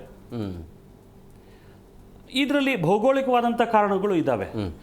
ಕೊಲ್ಲಿ ರಾಷ್ಟ್ರಗಳು ಅಂತ ಅದು ಯಾಕೆ ಕರೆದ್ರು, ಅಫ್ಕೋರ್ಸ್ ಕೊಲ್ಲಿ ಅಂತ ಹೇಳಿದ್ರೆ ಕಡಲ ತೀರ ಅಂತ, ಅದು ಕನ್ನಡದ ಅರ್ಥ ತಗೊಂಡ್ಬಿಟ್ಟಿದ್ದಾರೆ ಅವರು. ಕೊಲ್ಲಿ ನಮ್ಮನ್ನು ಬಂದು ಕೊಲ್ಲಿ ಅನ್ನೋದು. ಪ್ರಾದೇಶಿಕವಾಗಿ ನೋಡಿದ್ರೆ ಅವ್ರಿಗೂ ಒಂದು ಡಿವಿಡೆಂಡ್ ಇದೆ. ಬಟ್ ಅವರು ಗಮನಿಸಬೇಕಾದಂಥ ಒಂದು ಅಂಶ ಏನು ಅಂತ ಹೇಳಿದ್ರೆ ಇದೆಲ್ಲ ಫಾಸಿಲ್ ಫ್ಯೂಯಲ್. ಅಂದರೆ ಯಾವುದೋ ಸಹಸ್ರಮಾನದಲ್ಲಿ ಒಂದು ಮ್ಯಾಸಿವ್ ಡಿಸ್ಟ್ರಕ್ಷನ್ ಆಗಿ ಉಂಟಾಗಿರುವಂಥ ತೈಲ ನಿಕ್ಷೇಪ ಅದು. ಈಗ ಮನುಷ್ಯ ತಾನೇ ಅದನ್ನು ಮಾಡಕ್ಕೆ ಹೊರಟಿದ್ದಾನೆ ದುರ್ದೈವವಶಾತ್. ಬಹುಶಃ ನಮ್ಮಲ್ಲಿ ಅದಾಗಿಲ್ಲ. ಹುಡುಕಬಹುದೇನೋ ಈ ಮಹಾಭಾರತ ಯುದ್ಧ ಆದಂತಹ ಜಾಗದಲ್ಲಿ ಏನಾದರೂ ಸಿಕ್ಕಿದ್ರೂ ಸಿಕ್ಕಿತೇನೋ, ಯಾಕೆಂದರೆ 18 ಅಕ್ಷೋಹಿಣಿ ಸೈನ್ಯ ಪತನ ಆಗಿದೆ ಅಲ್ಲಿ ಅಂತ ದಾಖಲಾಗಿದೆ. ಸೊ ಏನು ಮಾಡಬೇಕು ನಾವು ಇವತ್ತು ಅಂತ ಹೇಳಿದ್ರೆ ಕೇಂದ್ರ ಸರ್ಕಾರ ಈ ನಿಟ್ಟಿನಲ್ಲಿ ಒಂದು ಹೆಜ್ಜೆ ಇಟ್ಟಿದೆ ಆಲ್ರೆಡಿ. ಸೋಲಾರ್ ಅಲಯನ್ಸ್ ಅಂತ ಒಂದು ಮಾಡಿಕೊಂಡು ನಮಗೆ ಇರ್ತಕ್ಕಂಥ ಯಥೇಚ್ಛವಾದಂಥ ಶಕ್ತಿಯ ಮೂಲ ಯಾವುದು ಅಂತ ಹೇಳಿದ್ರೆ ಸೂರ್ಯನ ಬರೀ ನಮಸ್ಕಾರ ಮಾಡೋದು ಬಿಟ್ಟು ಸೂರ್ಯನಿಂದ ಪ್ರಯೋಜನ ಪಡ್ಕೊಳ್ಳೋ ಥರ ನಾವು ಗಮನ ಹರಿಸಬೇಕು ಮೊದಲನೇದು. ಎರಡನೇದು ಬಹಳ ಮುಖ್ಯವಾಗಿ ಕೇವಲ ಸೌರ ವಿದ್ಯುತ್ತನ್ನಷ್ಟೇ ನಂಬ್ಕೊಂಡು ಈಗ ಎಲೆಕ್ಟ್ರಿಕಲ್ ವೆಹಿಕಲ್ಸ್ ತಂದ್ವಿ ನಿಜ, ಅದಕ್ಕೆ ಎಲೆಕ್ಟ್ರಿಸಿಟಿ ಎಲ್ಲಿಂದ ಬರುತ್ತೆ? ನಮ್ಮ ಬಹುತೇಕ ಭಾಗ ಎಲೆಕ್ಟ್ರಿಸಿಟಿ ಏನು ಬರ್ತಿದೆ, ನಾವು ಕಲ್ಲಿದ್ದಲನ್ನು ಬೇರೆ ರಾಜ್ಯಗಳಿಂದ ತರಿಸ್ಕೊಂಡು ಇಲ್ಲಿ ಥರ್ಮಲ್ ಪವರ್ ಪ್ಲಾಂಟಲ್ಲಿ ಸುಟ್ಟು ನಾವು ಎಲೆಕ್ಟ್ರಿಸಿಟಿ ತಯಾರು ಮಾಡ್ತಾ ಇದ್ದೀವಿ. Even that is not economically sustainable. Carbon foot print ಜಾಸ್ತಿ ಆಗುತ್ತೆ, ಕಾರ್ಬನ್ ಕ್ರೆಡಿಟ್ಸ್ ಸಿಗಲ್ಲ. ಸೊ ನಮಗಿರುವಂಥ ಬಹಳ ದೊಡ್ಡ ಮಾರ್ಗ ಯಾವುದು ಅಂತ ಹೇಳಿದ್ರೆ ಸೂರ್ಯ. ಎರಡನೇದು ತಂತ್ರಜ್ಞಾನದ ಅನ್ವೇಷಣೆಯಲ್ಲಿ ನಾವು ಬಹಳ ಹಿಂದೆ ಇದ್ದೇವೆ, ಅನುಸಂಧಾನದಲ್ಲಿ ಬಹಳ ಹಿಂದೆ ಇದ್ದೇವೆ. ಬಹಳ ದೊಡ್ಡ ಕೊಡುಗೆ ನಮ್ಮ ಇನ್ಎಫೆಕ್ಟಿವ್ ಯೂನಿವರ್ಸಿಟಿ ಎಜುಕೇಷನ್ ಅಂತ ಸ್ಪಷ್ಟವಾಗಿ ಹೇಳಲಿಕ್ಕೆ ಬಯಸ್ತೇನೆ. IITಗಳು IISc-ನಲ್ಲಿ ಸಂಶೋಧನೆಗಳಾಗುತ್ತೆ ಅನ್ನೋದು ಬಿಟ್ರೆ, ಅಥವಾ ಈ ದೈತ್ಯ ಕಂಪ್ನಿಗಳೇನಿದ್ದಾವೆ, ಉದ್ದಿಮೆದಾರರೇನಿದ್ದಾರೆ ಅವರು ಇನ್ ಹೌಸ್ R&D ಮಾಡ್ತಾರೆ ಅನ್ನೋದು ಬಿಟ್ರೆ, ಭಾರತದ ಯಾವ ವಿಶ್ವವಿದ್ಯಾಲಯಗಳಲ್ಲಿ ರಾಜ್ಯದ ಸ್ಪಾನ್ಸರ್ಶಿಪ್ಪಲ್ಲಿ ನಡೀತಾ ಇರ್ತಕ್ಕಂಥ ವಿಶ್ವವಿದ್ಯಾಲಯಗಳಲ್ಲಿ ಈ ಇಂಧನದ ಕುರಿತಾಗಿ, ತೈಲದ ಕುರಿತಾಗಿ, ಶಕ್ತಿಯ ಕುರಿತಾಗಿ ಥೀಸಿಸ್ಗಳು ಬರ್ತಾ ಇವೆ. ಯಾರೊಬ್ರು ಕೇಳ್ತಿದ್ರು ಥೀಸಿಸ್ ಏನು ಅಂದರೆ ತೀಸಿ ಎಸೆದಿ ಅಂತ, ಇನ್ನೊಂದು ಕಡೆಯಿಂದ ತಗೊಳ್ಳೋದು ಇಲ್ಲಿ ಹಾಕೋದು ಅಂತ. ಅದು ನೀವು ರ್ಯಾಕಲ್ಲಿ ಇಡೋದಕ್ಕೆ ಒಂದು ಡಿಗ್ರಿ ತಗೊಳ್ಳೋಕ್ಕೆ ಬರ್ತಿದೆಯೇ ಬಿಟ್ರೆ, ಮೂಲಭೂತವಾದಂಥ ಪರಿಣಾಮಕಾರಿಯಾದಂಥ ಡಿಸ್ರಪ್ಟಿವ್ ರಿಸರ್ಚ್ ನಡೀತಿಲ್ಲ ನಮ್ಮಲ್ಲಿ. ಮತ್ತೆ ಎಲ್ಲಿಂದ ಬರುತ್ತೆ ಟೆಕ್ನಾಲಜಿ ಅನ್ನೋದು? ಈಗ ಕಡಿಮೆ ಭೂಭಾಗ ಇರುವಂಥ, ತನ್ನ ಇಂಧನಕ್ಕೂ ತನ್ನ ಶಕ್ತಿ ಅವಶ್ಯಕತೆಗಳಿಗೂ ಬೇರೆಯವ್ರನ್ನ ಅವಲಂಬಿಸಿರಬೇಕಾಗಿರ್ತಕ್ಕಂಥ, ಸುತ್ತ ಬರೀ ದ್ವೇಷ ತುಂಬಿರುವಂಥ, ಶತ್ರು ರಾಷ್ಟ್ರಗಳೇ ತುಂಬಿರುವಂಥ ಒಂದು ದೇಶ, ಕೇವಲ ಬೆಂಗಳೂರಷ್ಟು ಪಾಪ್ಯುಲೇಷನ್ ಇಲ್ಲ ರೀ ಇಸ್ರೇಲಲ್ಲಿ. 80 ಲಕ್ಷ ಜನ ಇದ್ದಾರೆ ಅಷ್ಟೇ. ಹೆಂಗೆ ಅವ್ರು ಆಳ್ತಾ ಇದ್ದಾರೆ? American economy is controlled by Israel today. 40%ಕ್ಕೂ ಹೆಚ್ಚು ಉದ್ದಿಮೆದಾರರಿರೋದು ಅವರೆಲ್ಲ ಯಹೂದಿಗಳು. ಅಂದ್ರೆ ಆ ಸಂಪನ್ಮೂಲಶೀಲತೆ ನಮ್ಮಲ್ಲಿ ಇಲ್ಲ. ಇದ್ದಿದ್ರೆ ಬಹುಶಃ ಹೈಡ್ರೋಜನ್ ಕಡೆಗೆ ನಾವು ಹೆಚ್ಚು ಗಮನ ಹರಿಸಬೇಕಾಗಿತ್ತು. ಇವತ್ತು ಒಂದಷ್ಟು ಆಟೋಮೊಬೈಲ್ ಕಂಪನಿಗಳಲ್ಲಿ ಫ್ಯೂಯಲ್ ಸೆಲ್ ಅಂತ ಏನು ಕರಿತೇವೆ ನಾವು, ಹೈಡ್ರೋಜನ್ ಅನ್ನ ಇಂಧನವಾಗಿ ಬಳಸ್ತಕ್ಕಂಥ ಒಂದು ತಂತ್ರಜ್ಞಾನದ ಮೇಲೆ ಬಹಳ ದೊಡ್ಡ ಅನ್ವೇಷಣೆಗಳು ನಡೀತಾ ಇದೆ. ಬಟ್ ಸರ್, ಇಂಥ ಸಂದರ್ಭದಲ್ಲಿ ರಾಜಕೀಯ ನಡೀತಾ ಇದೆಯಲ್ಲ, ಈಗ ಎಲ್ಲರೂ ಒಗ್ಗಟ್ಟಾಗಿ ನಿಲ್ಲುವಂಥ ಸಮಯ ಇದು. ಆದರೆ ಇದರಲ್ಲಿ ರಾಜಕೀಯ, ಇದಕ್ಕೆ ಮೋದಿನೇ ಕಾರಣ ಅಥವಾ ರಾಜತಾಂತ್ರಿಕ ಫೇಲ್ಯೂರ್, ಈ ರೀತಿಯ ಸ್ಟೇಟ್ಮೆಂಟ್ಗಳು ಎಷ್ಟು ಮಟ್ಟಿಗೆ ಸರಿ ಅಂತ ಅಲ್ಲ. ಇದು ಆಪ್ಟಿಕ್ಸ್ಗೆ ಇದು ಚಂದ, ಆಪ್ಟಿಕ್ಸ್ಗೆ ಚಂದ ಕಾಣುತ್ತೆ ಬಿಟ್ರೆ ವಸ್ತುಸ್ಥಿತಿ ಏನು ಬದಲಾಗಲ್ಲ ಇದರಿಂದ. ಅಲ್ಟಿಮೇಟ್ಲಿ ಇದರಿಂದ ಬೀದಿಗೆ ಬೀಳೋದು ಯಾವುದು ಅಂತ ಹೇಳಿದ್ರೆ ನಮ್ಮ ಮಧ್ಯೆ ಇರುವಂತಹ ಮಿಸ್ಅಂಡರ್ಸ್ಟ್ಯಾಂಡಿಂಗು, ಅಥವಾ ನಾವು ಎಷ್ಟು ಕೀಳುಮಟ್ಟಕ್ಕೆ ಇಳಿತೀವಿ. ನಮಗೆ ದೇಶದ ಒಂದು ಹಿತಾಸಕ್ತಿಯ ವಿಷಯ ಬಂದಾಗ ಕೂಡ ನಾವು ರಾಜಕೀಯನ ಪಕ್ಕಕ್ಕಿಟ್ಟು ನೋಡುವಂಥ ಮನೋಧರ್ಮ ನಮ್ಮಲ್ಲಿ ಇಲ್ಲ ಅಂತ ಹೇಳಿದ್ರೆ ನಮ್ದು ಯಾವ ರೀತಿಯ ನಾಯಕತ್ವ, ಯಾವ ಗುಣಮಟ್ಟದ ನಾಯಕತ್ವ ಅನ್ನೋದು ಇದರಿಂದ ಹೊರಗಡೆ ಬರುತ್ತೆ. ಈ ವಿಚಾರದಲ್ಲಿ ನೋಡೋದಾದ್ರೆ ತಮಿಳುನಾಡಿನ ರಾಜಕೀಯ ನಮಗೆ ಮಾದರಿ ಆಗಬೇಕು. ಅವರು ಅವರೊಳಗಡೆ ಎಷ್ಟೇ ಹೊಡೆದಾಡ್ಕೊಳ್ಳಿ, ರಾಜ್ಯದ ಹಿತಾಸಕ್ತಿಯ ವಿಷಯ ಬಂತು ಅಂತ ಹೇಳಿದ್ರೆ ಎಲ್ಲ ಪಾರ್ಟಿಗಳವರು ಒಂದಾಗ್ತಾರೆ. ರಾಜಕೀಯ ಮಾಡೋದಿಲ್ಲ ಅಲ್ಲಿ. ಅವ್ರಿಗೆ ಯಾವಾಗ ಆ ರಾಜ್ಯದ ಹಿತಾಸಕ್ತಿಯನ್ನು ಕಾಪಾಡೋದಷ್ಟೇ ಮುಖ್ಯ ಆಗುತ್ತೆ. ಆ ಒಂದು ಮನೋಧರ್ಮ ನಮ್ಮ ದೇಶದಲ್ಲಿ ಇರ್ತಕ್ಕಂಥ ಎಲ್ಲ ರಾಜಕೀಯ ಪಕ್ಷಗಳಲ್ಲೂ ಬೇಕು. ಚುನಾವಣೆ ಸಂದರ್ಭ ಬಂದಾಗ ಚುನಾವಣೆ ಮಾಡಿ, ಕಿತ್ತಾಡಿ, ಕೆಸರೆರಚಾಡಿ. ಯಾಕೆಂದ್ರೆ ವಿಷಯಾಧಾರಿತವಾದಂತಹ ಚರ್ಚೆ ನಡೆಯುವಂತಹ ಒಂದು ಪರಿಸ್ಥಿತಿನ ನಾವು ಕಳ್ಕೊಂಡ್ಬಿಟ್ಟಿದ್ದೇವೆ. ಕೆಸರೆರಚಾಟ, ವೈಯಕ್ತಿಕವಾದಂತಹ ಅಟ್ಯಾಕ್ಸ್ ಮಾಡಿಕೊಂಡೆ ಚುನಾವಣೆ ಮಾಡ್ತಾ ಇದ್ದೇವೆ. ಆದ್ರೆ ಚುನಾವಣೆ ಇಡೀ 5 ವರ್ಷ ನಡೆಯಲ್ವಲ್ಲ ಸ್ವಾಮಿ. ಚುನಾವಣೆ 2 ತಿಂಗಳು ನಡೆಯುತ್ತೆ. ಮಾಡಿ ಒಂದು 6 ತಿಂಗಳು ನೀವು ಚುನಾವಣಾ ರಾಜಕೀಯ ಮಾಡಿ, ದೋಷಾರೋಪಣೆ ಮಾಡಿ, ನಿಲ್ಲಿಸಿ ಅವರನ್ನ ಪಬ್ಲಿಕ್ ಸ್ಕ್ರೂಟಿನಿಗೆ. ಉಳಿದ 4.5 ವರ್ಷ ದೇಶನ ನಾವು ಹೇಗೆ ಮುನ್ನಡೆಸೋದು, ಬಹಳ ಮುಖ್ಯವಾಗಿ ನಾನು ಬಿಟ್ಟೋಗುವಂಥ ದೇಶಕ್ಕೆ ಏನು ಕೊಟ್ಟು ಹೋಗಬೇಕು ಅನ್ನೋದ್ರ ಬಗ್ಗೆ ಯೋಚನೆ ಮಾಡಬೇಕಲ್ವೇ. ಯಾಕೆ ಹೈಡ್ರೋಜನ್ ಆಧಾರಿತವಾದಂತಹ ಸಂಶೋಧನೆಗಳು ದೊಡ್ಡ ಮಟ್ಟಕ್ಕೆ ನಡೀತಿಲ್ಲ? ಅದು ಬಂತು ಅಂತ ಹೇಳಿದ್ರೆ ನಮಗೆ ಈ ತೈಲ ನಿಕ್ಷೇಪಗಳನ್ನು ಹೊಂದಿರತಕ್ಕಂಥ ರಾಷ್ಟ್ರಗಳ ಮೇಲೆ ಏನು ಇವತ್ತು ಅವಲಂಬನೆ ಇದೆ ನಮ್ಮದು, ಇಲ್ಲ, ಅದಿರೋದಿಲ್ಲ. ಹಾಗಾಗಿ ಆ ಡಿಪ್ಲೊಮೆಟಿಕ್ ಪವರ್ ಜಾಸ್ತಿ ಆಗುತ್ತೆ, ಮೊದಲನೇದು. ಎರಡನೇದು, ಇಷ್ಟೊಂದು ಪ್ರಮಾಣದಲ್ಲಿ ಇವತ್ತು $1 ಬಿಲಿಯನ್ ಹಣ ಅಂತ ಹೇಳಿದ್ರೆ ಸರಿಸುಮಾರು 9,300 ಕೋಟಿ ರೂಪಾಯಿ ಸ್ವಾಮಿ. ಇಂಟು 170 ಅಂತ ಹೇಳಿದ್ರೆ ಎಷ್ಟು ದೊಡ್ಡ ಪ್ರಮಾಣದ ನಮ್ಮ ದೇಶದ ಸಂಪತ್ತು ಕೇವಲ ತೈಲಕ್ಕೋಸ್ಕರ ಅಥವಾ ಕೇವಲ ಎನರ್ಜಿಗೋಸ್ಕರ ಬೇರೆ ದೇಶಕ್ಕೆ ಹೋಗ್ತಿದೆ. ಯೋಚನೆ ಮಾಡಬೇಕಾದಂಥ ಪ್ರಶ್ನೆ ಅಲ್ವೇ? ಸೊ ಇದಕ್ಕೆ ತತ್ಕಾಲೀನವಾಗಿ ಪರಿಹಾರ ಅಂತ ಹೇಳಿ ನನ್ನ ಕಣ್ಣು ಮುಂದೆ ಅಂತೂ ಯಾವುದೂ ಗೋಚರಿಸ್ತಾ ಇಲ್ಲ. ಅಂದರೆ ಇವತ್ತು ಯಾವುದೇ ರಾಷ್ಟ್ರ ಇದರಿಂದ ಹೊರಗಡೆ ಇರತಕ್ಕಂಥ ಈ ಪ್ರಭಾವವನ್ನು ತಪ್ಪಿಸ್ಕೊಳ್ಳುವಂಥ ಪರಿಸ್ಥಿತಿಯಲ್ಲಿ ಇಲ್ಲ. ಸರ್, ಈಗ ಇರಾನ್ ಭಾರತ ಒಳ್ಳೆ ಸಂಬಂಧನೂ ಕೂಡ ಇತ್ತು. ಬಟ್ ಈ ಯುದ್ಧ ನಡೀತಾ ಇದ್ರೂ ಕೂಡ ನಮ್ಮ ಭಾರತ ದೇಶಕ್ಕೆ ಏನು ಸಮಸ್ಯೆ ಆಗಲ್ಲ ಅಂತ ಅಂದ್ಕೊಂಡಿದ್ದು ಆರಂಭದಲ್ಲಿ. ಬಟ್ ಇದ್ದಕ್ಕಿದ್ದಾಗೆ ಇರಾನ್ ಮತ್ತೆ ಭಾರತ ಎಲ್ಲ ಒಂದು ಕಡೆ ಸಂಬಂಧ ದೂರ ಆಯ್ತಾ? ಈ ಸಂಬಂಧದಲ್ಲಿ ಯಾವುದು ಬಿಕ್ಕಟ್ಟಿಲ್ಲ. ಇದ್ದಿದ್ರೆ ಬಹುಶಃ 3 ಹಡಗುಗಳು ದಾಟ್ಕೊಂಡು ಬರ್ಲಿಕ್ಕೆ ಆಗ್ತಾ ಇರಲ್ಲ. ಬಹಳ ಮುಖ್ಯವಾಗಿ ನಮ್ದೊಂದು ಪಾಲಿಸಿ ಮಾಡಿದ್ದೇವೆ. ಇದು ನಾವು ಸಾರ್ವಜನಿಕರು ಕೂಡ ಇದನ್ನು ತಿಳ್ಕೊಬೇಕಾಗಿರೋಂಥ ಒಂದು ಪಾಲಿಸಿ ಇದೆ. ಈ ಕೇಂದ್ರ ಸರ್ಕಾರದ ಏನು ಒಂದು ಪಾಲಿಸಿ ಇದೆ ಅಂತ ಹೇಳಿದ್ರೆ, ಅಂತಾರಾಷ್ಟ್ರೀಯ ನೀರಿನಲ್ಲಿರುವಂತಹ ನಮ್ಮ ಹಡಗಿನ ಮೇಲೆ ಅಕಸ್ಮಾತ್ ಆಗಿ ಬೈ ಮಿಸ್ಟೇಕ್ ಯಾರೇ ಅಟ್ಯಾಕ್ ಮಾಡಿದ್ರು ಅದನ್ನು ನಮ್ಮ ಮೇಲೆ ಸಾರದಂತಹ ಯುದ್ಧ ಅಂತ ಹೇಳಿ ಕನ್ಸಿಡರ್ ಮಾಡಿ ಇಮ್ಮಿಡಿಯೇಟ್ ಆಗಿ ನಾವು ರಿಟಾಲಿಯೇಟ್ ಮಾಡ್ತೀವಿ ಅನ್ನೋಂಥ ಒಂದು ಧೋರಣೆ ಇದೆ. ಅದು ಬಹಳ ಸ್ಪಷ್ಟವಾಗಿ ನಮ್ಮ ನೀತಿಯಲ್ಲೂ ನಾವು ನಿರೂಪಣೆ ಮಾಡ್ಕೊಂಡ್ಬಿಟ್ಟಿದ್ದೇವೆ. ಹಾಗಾಗಿ ನಾವು ಕನ್ಸಿಡರ್ ಮಾಡಬೇಕಾಗಿರೋ ವಿಷಯ ಏನು ಅಂತ, ಇದು ಮೋದಿ ಸರ್ಕಾರ, BJP ಸರ್ಕಾರ ಅಥವಾ ಕಾಂಗ್ರೆಸ್ ಸರ್ಕಾರ, ಇದು ಭಾರತ ಸರ್ಕಾರ ರೀ. ಕರ್ನಾಟಕದಲ್ಲಿರೋದು ಕರ್ನಾಟಕ ಸರ್ಕಾರ. ಯಾವುದೇ ಪಕ್ಷ ಅಧಿಕಾರ ಹಿಡೀಲಿ, ನನ್ನ ಮುಖ್ಯಮಂತ್ರಿನೇ ತಾನೇ ಅವರು. ನಾವು ಓಟ್ ಹಾಕಿದೀವೋ ಇಲ್ವೋ ಬೇರೆ ಪ್ರಶ್ನೆ, ಅಲ್ಲಿಗೆ ನಾವು ಓಟ್ ಹಾಕಿದೀವೋ ಇಲ್ವೋ ಬೇರೆ ಪ್ರಶ್ನೆ. ನನ್ನ ಪ್ರಧಾನಮಂತ್ರಿ ತಾನೇ, ನನ್ನ ಸರ್ಕಾರ ತಾನೇ. ಸೊ ಭಾರತ ಸರ್ಕಾರ ಇವತ್ತು ಹಾಗೆ ನೋಡ್ಲಿಕ್ಕೆ ಹೋದ್ರೆ ಯಾವುದೇ ರಾಜಿ ಮಾಡ್ಕೊಳ್ದಿರ, ಯಾವುದೇ ಗೊಂದಲಕ್ಕೀಡಾಗ್ದಿರ ಒಂದು 3 ಹಡಗುಗಳನ್ನು ತರಿಸ್ಕೊಂಡು ಒಂದು 2 ದಿವಸದ ಮಟ್ಟಿಗೆ ಉಸಿರಾಡುವಂಥ ಪರಿಸ್ಥಿತಿ ನಿರ್ಮಾಣ ಮಾಡ್ಕೊಂಡಿರೋ ಏಕೈಕ ರಾಷ್ಟ್ರ ಇವತ್ತು ಭಾರತ. ಅಂಡ್ ಬಹಳ ಮುಖ್ಯವಾಗಿ ಇಂಟರ್ನ್ಯಾಷನಲ್ ಕಮ್ಯುನಿಟಿ ಹೇಗೆ ಮಾತಾಡ್ತಿದೆ. ಚೀನಾ ಕಡೆ ಏನು ಸಮಸ್ಯೆ ಇಲ್ಲ ಸರ್, ಚೀನಾ ಹೋಗ್ತಾನೆ ಇದೆ. ಅಲ್ಲ, ಚೀನಾದು ದೊಡ್ಡ ಸಮಸ್ಯೆ ಅಂತ ನಾನು ಕನ್ಸಿಡರ್ ಮಾಡೋದಿಲ್ಲ. ಯಾಕೆ ಅಂತ ಹೇಳಿದ್ರೆ ಅವರು ಸರಿಸುಮಾರು, ಅಲ್ಲ ನೀವು ಹೇಳಿದ್ರಿ ಅಂದರೆ ಈಗ 2 ಹಡಗು ಬಂದಿದ್ದು ನಮ್ಮ ಪುಣ್ಯ ಅನ್ನೋ ರೀತಿಯಲ್ಲಿ ನೀವು ಹೇಳ್ತಾ ಇರೋದ್ರಿಂದಾಗಿ ಭಾರತಕ್ಕೆ 2 ಬಿಟ್ಟು, ಬಟ್ ಚೀನಾಕ್ಕೆ ಅದು ಸಮಸ್ಯೆ ಇಲ್ಲ. ಚೀನಾಗೆ ಹೋಗ್ತಾನೆ ಇದೆ. ಭಾರತಕ್ಕೆ ಅದು ಸಮಸ್ಯೆ ಇದೆ. ಯಾಕೆ ನಾನು ಹೇಳಿದೆ ಅಂದರೆ ನಮ್ಮಲ್ಲಿ ಈ ಎನರ್ಜಿ ಸಫಿಷಿಯನ್ಸಿ ಇಲ್ಲ ನಮಗೆ. ಚೀನಾಗೆ ಈ ಸಮಸ್ಯೆ ಇಲ್ಲ. ಮುಂದಿನ 2 ತಿಂಗಳ ಕಾಲ ಅಲ್ಲಿಂದ ಬರದೇ ಇದ್ರೂ ಕೂಡ ಚೀನಾದಲ್ಲಿ ಏನು ಹಾಹಾಕಾರ ಬರೋದಿಲ್ಲ. 6 ತಿಂಗಳ ಸ್ಟಾಕ್ ಇದೆ, ಮೊದಲನೇದು. ಎರಡನೇದು, ಚೀನಾದಲ್ಲಿ ಪ್ರಜಾಪ್ರಭುತ್ವ ಇಲ್ಲ ಸ್ವಾಮಿ. ನಮ್ಮಲ್ಲಿರುವಷ್ಟು ಸ್ವಾತಂತ್ರ್ಯ ಇಲ್ಲ ಚೈನಾದಲ್ಲಿ. ಹಾಗಾಗಿ ನಿಮ್ ಚೀನಾದಿಂದ ಏನು ಬಿಂಬಿತವಾಗುತ್ತೆ ಅದು ಅಲ್ಟಿಮೇಟ್ ಸತ್ಯ ಅಂತ ನಂಬಬಾರ್ದು ಯಾರು. It is actually a filtered truth. ಅದು ಅಲ್ಟಿಮೇಟ್ ಸತ್ಯ ಅಲ್ಲ. ನಾವೀಗ ಭಾರತದ ಬಗ್ಗೆ ಫೋಕಸ್ ಮಾಡೋಣ. ಯಾಕೆಂದ್ರೆ ಚೀನಾ ಇದು ಔಟ್ ಆಫ್ ಈಕ್ವೇಷನ್ ನಮಗೆ. ಈ ಒಂದು ಯುದ್ಧದಿಂದ ಅಥವಾ ಬಿಕ್ಕಟ್ಟಿನಿಂದ ಇಂಥ ದೇಶದ ಮೇಲೆ ಪ್ರಭಾವ ಬೀರಿಲ್ಲ ಅನ್ನುವಂಥ ಪರಿಸ್ಥಿತಿ ಇಲ್ಲ ಇವತ್ತು. ರಷ್ಯಾನು ಸೇರ್ಕೊಂಡಾಗೆ ಇವತ್ತು ಏನಾಗಿದೆ, ಒಬ್ಬ ವ್ಯಕ್ತಿಗೂ ಮತ್ತೆ ಒಂದು ಈ ಇಡೀ ಆರ್ಥಿಕ ವ್ಯವಸ್ಥೆಗೂ ನಾವು ಹೋಲಿಕೆ ಮಾಡ್ಬೋದು. ಈಗ ಒಂದು ವ್ಯಕ್ತಿಯ ಜೀವ ಅಂತ ತಗೊಂಡ್ರೆ, ವ್ಯಕ್ತಿಯ ಶರೀರ ಅಂತ ತಗೊಂಡ್ರೆ, ರಕ್ತ ಸಂಚಲನ ನಿರಂತರವಾಗಿ ನಡೀತಾ ಇರಬೇಕು. ಆ ರಕ್ತ ಸಂಚಲನ ನಡೀತಾ ಇದ್ರೆ ವ್ಯಕ್ತಿ ಆರೋಗ್ಯವಾಗಿರ್ತಾನೆ. ಹಾಗೇನೆ ಇಂಧನದ ಸಂಚಾರ ನಡೀತಾ ಇರಬೇಕು, ಸಂಚಯನ ನಡೀತಾ ಇರಬೇಕು, ತೈಲದ ಸಂಚಯನ ನಡೀತಾ ಇರಬೇಕು, ಅನಿಲದ ಸಂಚಯನ ನಡೀತಾನೆ ಇರಬೇಕು. ಆಗ ಈ ಇಡೀ ಆರ್ಥಿಕ ವ್ಯವಸ್ಥೆ ಚೆನ್ನಾಗಿ ನಡೀತಾ ಇರುತ್ತೆ. ಸಮಗ್ರವಾಗಿ ಇದರ ಮೇಲೆ ಹೊಡೆತ ಬಿತ್ತು ಅಂತ ಹೇಳಿದ್ರೆ, ಈ ನನ್ನ ಹಾರ್ಟಲ್ಲಿ ಬ್ಲಡ್ ಪಂಪ್ ಮಾಡೋದು ನಿಂತೋಗ್ಬಿಟ್ರೆ ಏನಾಗುತ್ತೆ ವ್ಯಕ್ತಿಗೆ? ಅದೇ ಸಮಸ್ಯೆ ಇವತ್ತಾಗಿದೆ.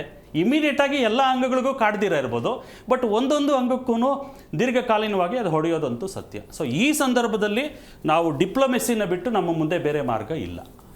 ಡಿಪ್ಲೊಮ್ಯಾಟಿಕ್ ಅಪ್ರೋಚ್ ಇಟ್ಕೊಂಡೇನೆ ಒಂದು ಕಡೆ ನಮ್ಮ ಹಿತಾಸಕ್ತಿಯನ್ನು ಸಂರಕ್ಷಣೆ ಮಾಡ್ಕೊಳ್ತಾ ಜೊತೆಗೇನೆ ಅಲ್ಲಿ ಶಾಂತಿ ಸ್ಥಾಪನೆ ಆಗೋ ಥರ, ಯಾಕೆಂದರೆ ಮೂರು ಸರ್ಕಾರಗಳ ಜೊತೆ ಮಾತಾಡ್ತಕ್ಕಂಥ ಒಂದು ಅದ್ಭುತವಾದಂಥ ಆಯಕಟ್ಟಿನ ಜಾಗದಲ್ಲಿ ಭಾರತ ಇದೆ. ಬಟ್ ಪ್ರಯತ್ನ ಮಾಡ್ತಿಲ್ಲ ಅನ್ನೋದು ಅಲ್ಲ, ಮಾಡ್ತಿಲ್ಲ ಇದು ಆಪ್ಟಿಕ್ಸ್ ಮಾಡೋದು ಒಂದು, ಪ್ರಯತ್ನ ಮಾಡ್ತಿಲ್ಲ ಅನ್ನೋದನ್ನ ನಾವು ಒಪ್ಕೋಬಾರ್ದು. ರಾಜಣ್ಣ ಸರ್, ಭಾರತಕ್ಕೆ ದುರಾಲೋಚನೆ ಇರ್ಲಿಲ್ವಾ ಅಂತ ಪ್ರಶ್ನೆ. ಯಾಕೆಂದ್ರೆ ನಮ್ಮಲ್ಲಿ ಸ್ಟಾಕ್ ಇಲ್ಲ, ಈಗ ಪರದಾಡುವಂಥ ಪರಿಸ್ಥಿತಿ ಇದೆ. ಜಪಾನ್ ಅಂತ ಬಂದಾಗ 1 ವರ್ಷ ತನಕ ಎಷ್ಟೇ ಗುದ್ದಾಡಿದ್ರೂ ಸಮಸ್ಯೆನೇ ಇಲ್ಲ. ಚೀನಾ ಅಂತ ಬಂದಾಗ 6 ತಿಂಗಳು ಅವರ ಹತ್ರ ಸ್ಟಾಕ್ ಇದೆ. ಭಾರತ ಎಡವಿದಲ್ಲಿ ನಾವು ಬೇಕಾದ ಮೂಲಭೂತ ಸೌಕರ್ಯ, ಈಗ ನೋಡಿ, ನಾವು ನಮ್ಮ ಹತ್ರ ಹಣ ಇತ್ತೋ ಏನೋ ಗೊತ್ತಿಲ್ಲ, ನಮ್ಮ ಹತ್ರ ಎಕಾನಮಿ ಇತ್ತೋ ಏನೋ, ಅದನ್ನು ಪರ್ಚೇಸ್ ಮಾಡಿ ಎಲ್ಲಿ ಇಟ್ಕೊಳ್ತೀರಾ ಅದಕ್ಕೆ ಬೇಕಾದಂಥ ಮೂಲ ಸೌಕರ್ಯಗಳನ್ನ ಮಾಡ್ಕೊಳ್ಳದೇ ಇರತಕ್ಕಂಥದ್ದು ಇವತ್ತು ನಾವು ಈ ಪರಿಸ್ಥಿತಿಗೆ ಕಾರಣ.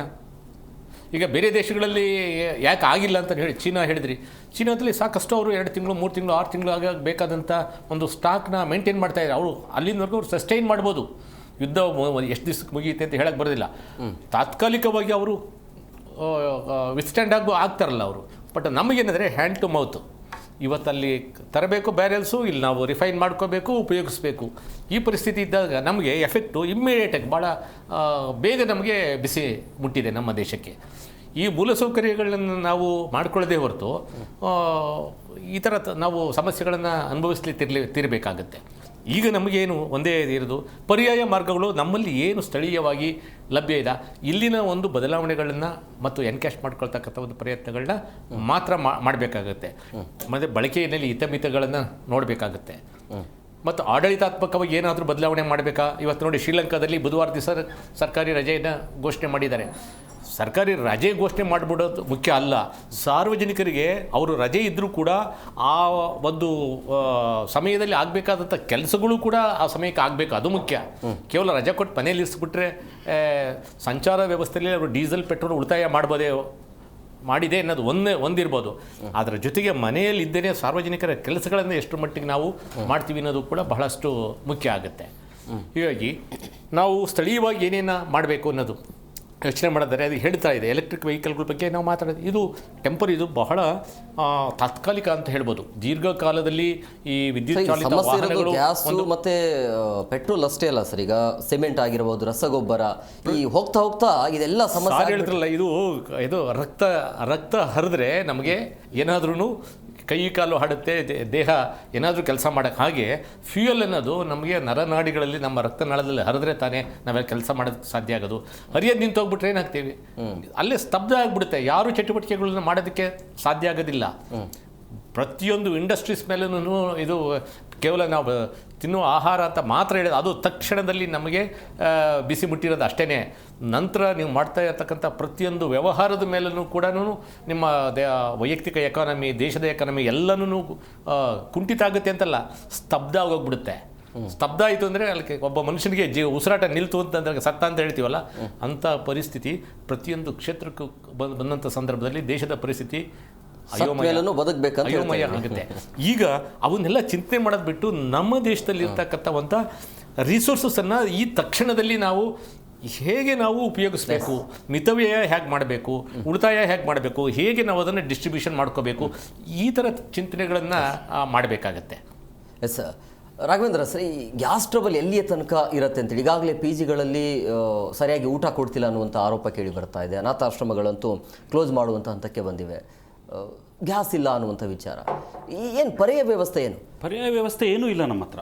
ಯಾಕೆಂದರೆ 90% ಅಷ್ಟು ನಾವು ಆಮದಿನ ಮೇಲೆ ಅವಲಂಬಿತವಾಗಿರ್ತಕ್ಕಂಥ ದೇಶ. ಈ ಅಡುಗೆ ಅನಿಲಕ್ಕೆ ಸಂಬಂಧಪಟ್ಟಾಗಿ ಹೇಳೋದಾದರೆ ಕಚ್ಚಾ ತೈಲದ ಬಗ್ಗೆ ನನಗೆ ಬಹಳ ದೊಡ್ಡ ಭಯ ಇಲ್ಲ. ಯಾಕೆ ಅಂತ ಹೇಳಿದ್ರೆ ಇರಾನ್ನಿಂದ 2019 ಆಚೆಗೆ ನಾವು ಈ ಮೂರನ್ನು ಯಾವುದನ್ನು ತರಿಸ್ತಿಲ್ಲ, ಯಾಕೆಂದರೆ ಇಂಟರ್ನ್ಯಾಷನಲ್ ಸ್ಯಾಂಕ್ಷನ್ಸ್ ಇದೆ.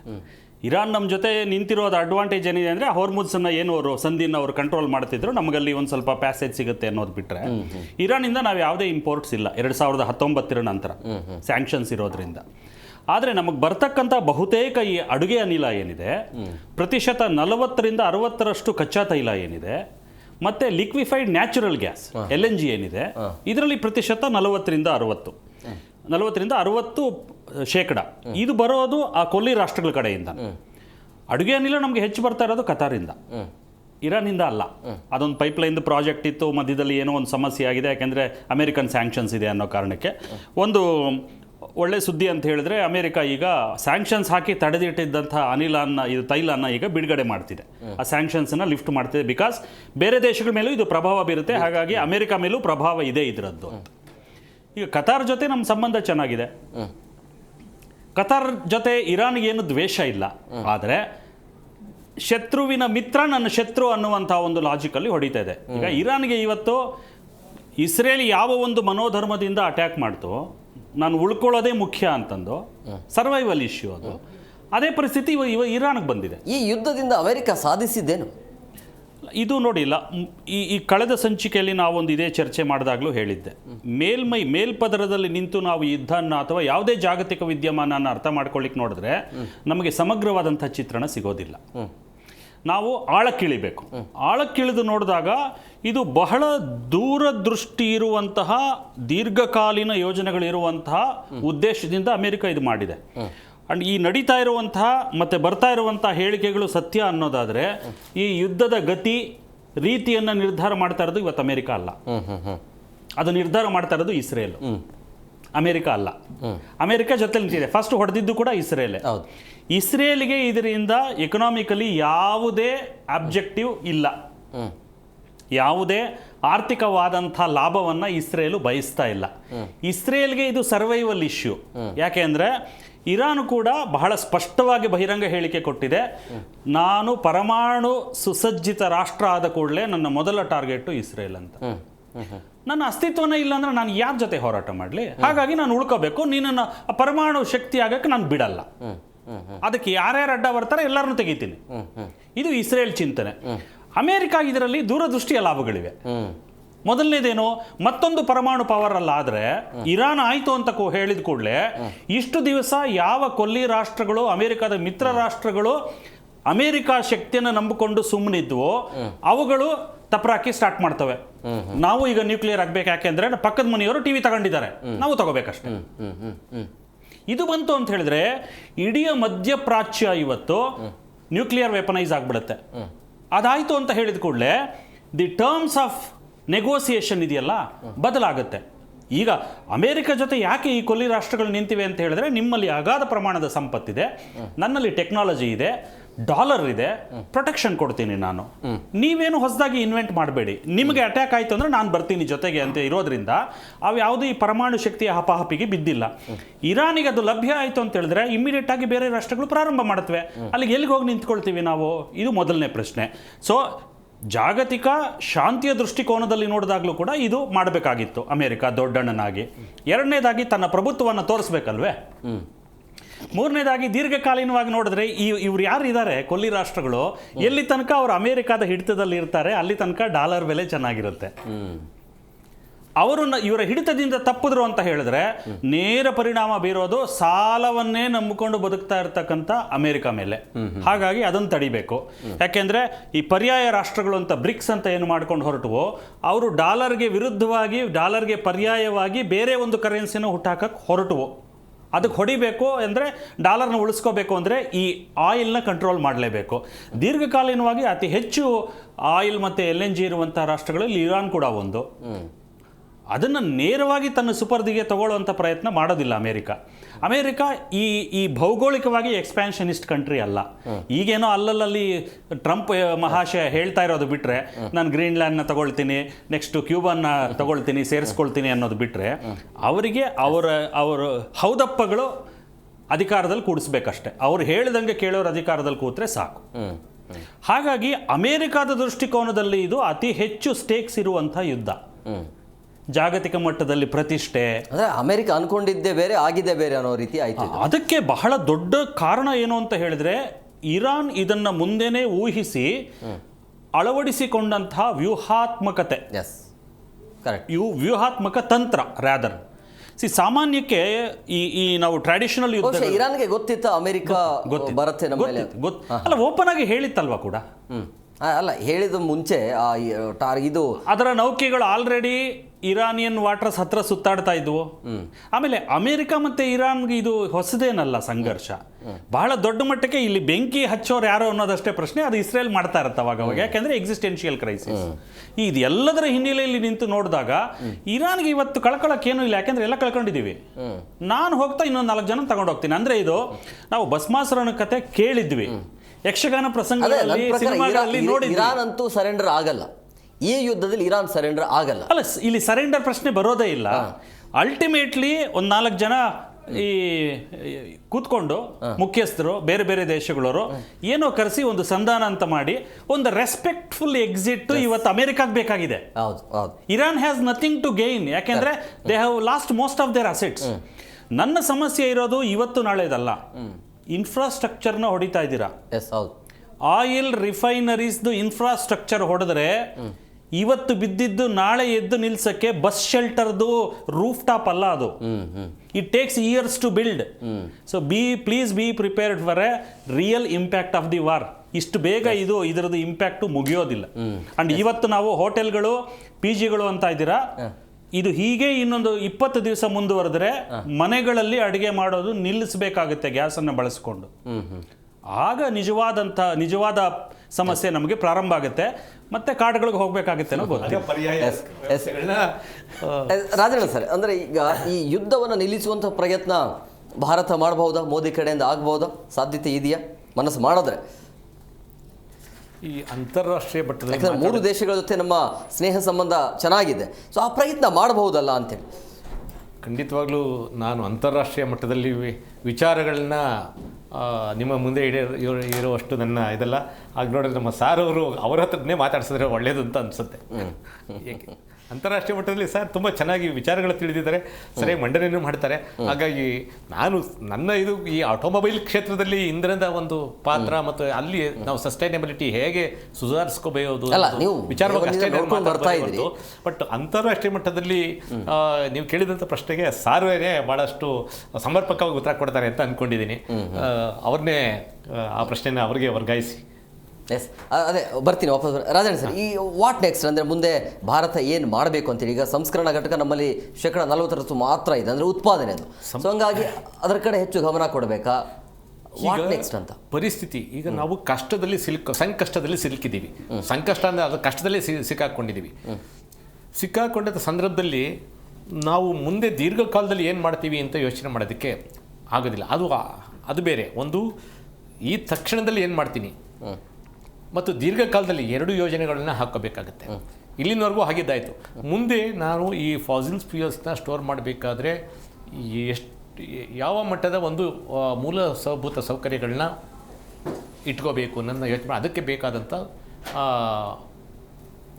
ನಮ್ಮ ಬಡ್ಜೆಟಲ್ಲಿ ಬೇಕಾದಂಥ ವೆಚ್ಚಗಳಲ್ಲಿರ್ಬೋದು, ಎಷ್ಟು ಕಾಲಾವಧಿಯಲ್ಲಿ ಮಾಡಬೇಕು, ಹೇಗೆ ಮಾಡಬೇಕು, ಎಲ್ಲಿ ಮಾಡಬೇಕು, ಸಂಪೂರ್ಣ ಒಂದು ಪ್ರಾಜೆಕ್ಟ್ನ ತಯಾರು ಮಾಡ್ತಾರೆ. ನೀವು ಹೇಳ್ತಾ ಇದ್ರಿ ಈ ಸಂದರ್ಭದಲ್ಲಿ ಪರ್ಯಾಯ ವ್ಯವಸ್ಥೆ ಬೇಕೇ ಬೇಕು ಅಂತ ಹೇಳ್ತಾ ಇದ್ರಿ. ಬಟ್ ಈ ಸಮಸ್ಯೆ ಮುಂದುವರಿಯುತ್ತೆ, ಆದರೆ ಪರ್ಯಾಯ ವ್ಯವಸ್ಥೆ ಬೇಕು.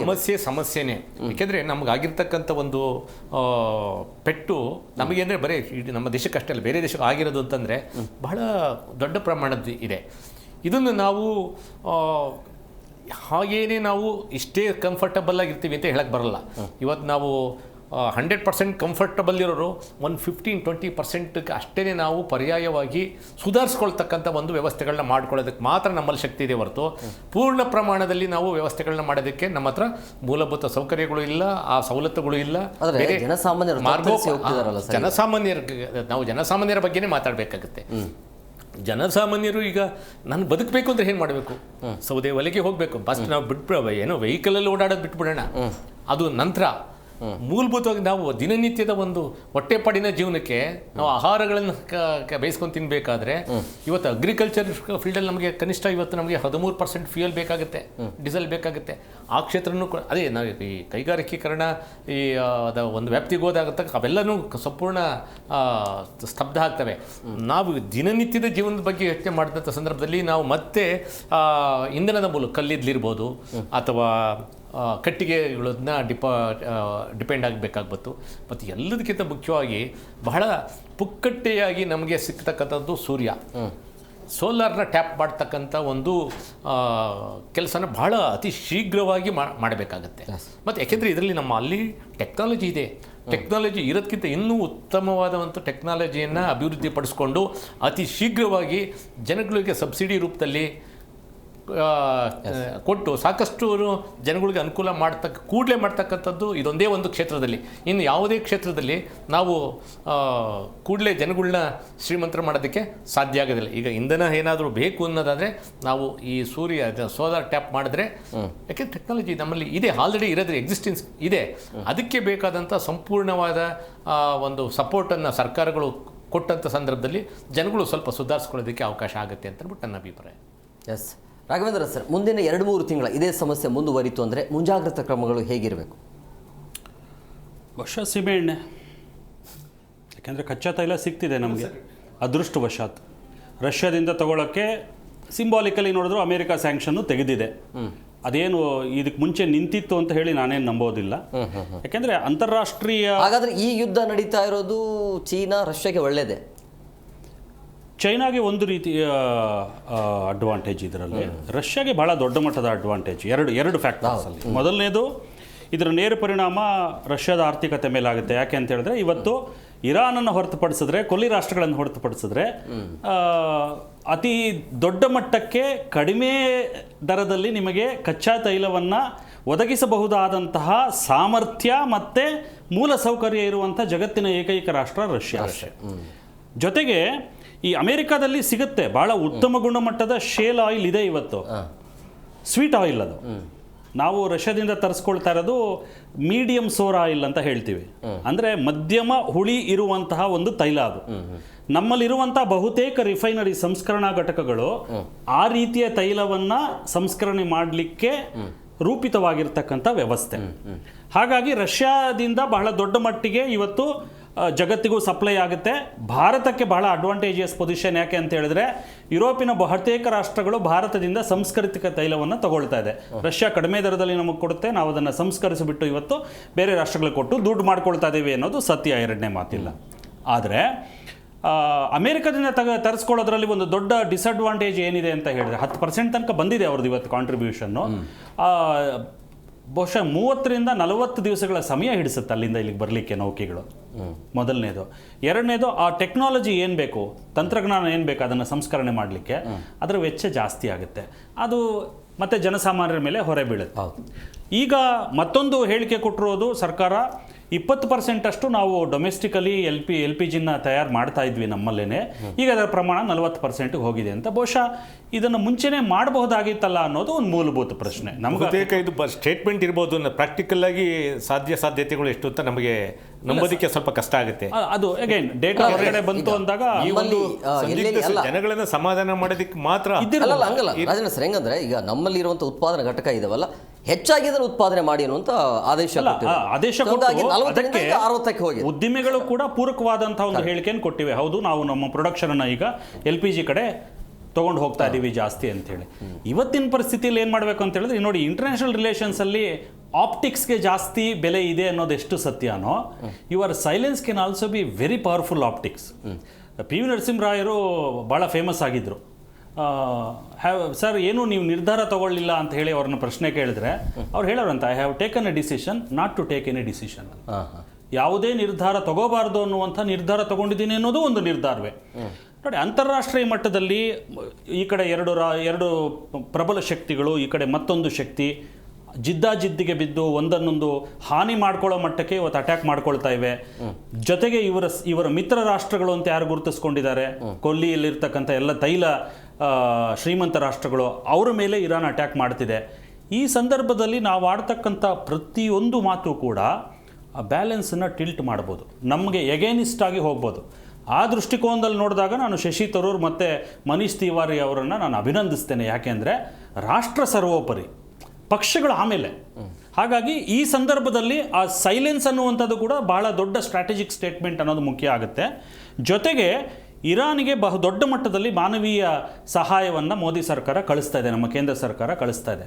ಅಂದರೆ ಜಗತ್ತಿನ ಯಾವುದೇ ಭಾಗದಲ್ಲಿ ಮನುಜ ಕುಲಕ್ಕೆ ಪೀಡನೆ ಉಂಟಾದಾಗ ಮೊಟ್ಟ ಮೊದಲು ನೆರವಿಗೆ ಧಾವಿಸ್ತಕ್ಕಂಥ ರಾಷ್ಟ್ರ ಭಾರತ ಅನ್ನೋದು. ಟರ್ಕಿ ಅಂತಹ ರಾಷ್ಟ್ರಕ್ಕೂ ಕೂಡ ನಾವು ಸಹಾಯ ಮಾಡಿದ್ದೇವೆ. ಇವತ್ತು ಇರಾನ್ಗೆ ಬಹುದೊಡ್ಡ ಮಟ್ಟದಲ್ಲಿ ಮಾನವೀಯ ಸಹಾಯ ಸಂಪನ್ಮೂಲಗಳು ಹೋಗ್ತಾ ಇದೆ.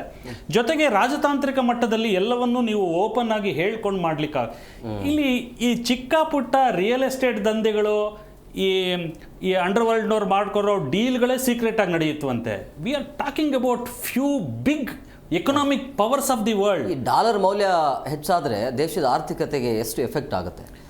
ನೀವು ಕೊಡುವ ಪ್ರಮಾಣದ ಪ್ರಶ್ನೆ ಬಂದಾಗ ಹೌದು ನಾವು ಹೆಚ್ಚು ಕೊಡಬೇಕಾಗತ್ತೆ ಅಂತ. ನಾವು ರಫ್ತು ಮಾಡ್ತಾ ಇದ್ದೀವಿ ಅಂತ ಹೇಳಿದ್ರೆ ನಮಗೆ ಒಳ್ಳೆಯದೇ ಅದು. ಈಗ ಅಮೆರಿಕನ್ ಡಾಲರು ಒಂದು ಡಾಲರ್ಗೆ 93 ರೂಪಾಯಿ ಸಿಗ್ತಿದೆ ಅಂತ ಹೇಳಿದ್ರೆ, ಅಂದರೆ ತತ್ಕಾಲೀನ ಸಮಯದಲ್ಲಿ, ದೀರ್ಘಕಾಲೀನವಾಗಲ್ಲ. ಅವರು ನಮ್ಮಿಂದ ಸೇವೆ ಪಡೀತಾ ಇದ್ದಾರೆ. ಯಾಕೆಂದರೆ ಅತಿ ಹೆಚ್ಚು ಹೋಗೋದು ನಮ್ಮಿಂದ ಸರ್ವಿಸಸ್ ಆ್ಯಂಡ್ ಸಾಫ್ಟ್ವೇರು. ಹೆಚ್ಚು ಹಣ ಬರ್ತಿದೆ ನಮಗೆ. To that extent temporary relief ನಮಗೆ. ದೀರ್ಘಕಾಲೀನವಾಗಿ ಅದು ಅಷ್ಟೊಂದು ಆರೋಗ್ಯಕರವಾದಂಥ ಒಂದು ಬೆಳವಣಿಗೆ ಅಲ್ಲ. ಜೊತೆಗೆ ಇವತ್ತು ಯಾವುದೋ ಒಂದು ಸಿಂಗಲ್ ಪಾಲಿಸಿಯಿಂದ ನಾನು ರುಪಿ ರೇಟನ್ನು ಅರೆಸ್ಟ್ ಮಾಡಿಬಿಡ್ತೀನಿ ಅನ್ನೋ ಪರಿಸ್ಥಿತಿಯಲ್ಲಿ ಯಾವುದೇ ದೇಶದ ಯಾವ ಕರೆನ್ಸಿನೂ ಇಲ್ಲ. ಈ ಡಾಲರ್ ವಿರುದ್ಧವಾಗಿ ಡಾಲರ್ಗೆ ಹೋಲಿಕೆ ಮಾಡಿದ್ರೆ ಆಯಾ ದೇಶದ ಕರೆನ್ಸಿ ಚೇಂಜ್ ಆಗೋದು not just by the government policy.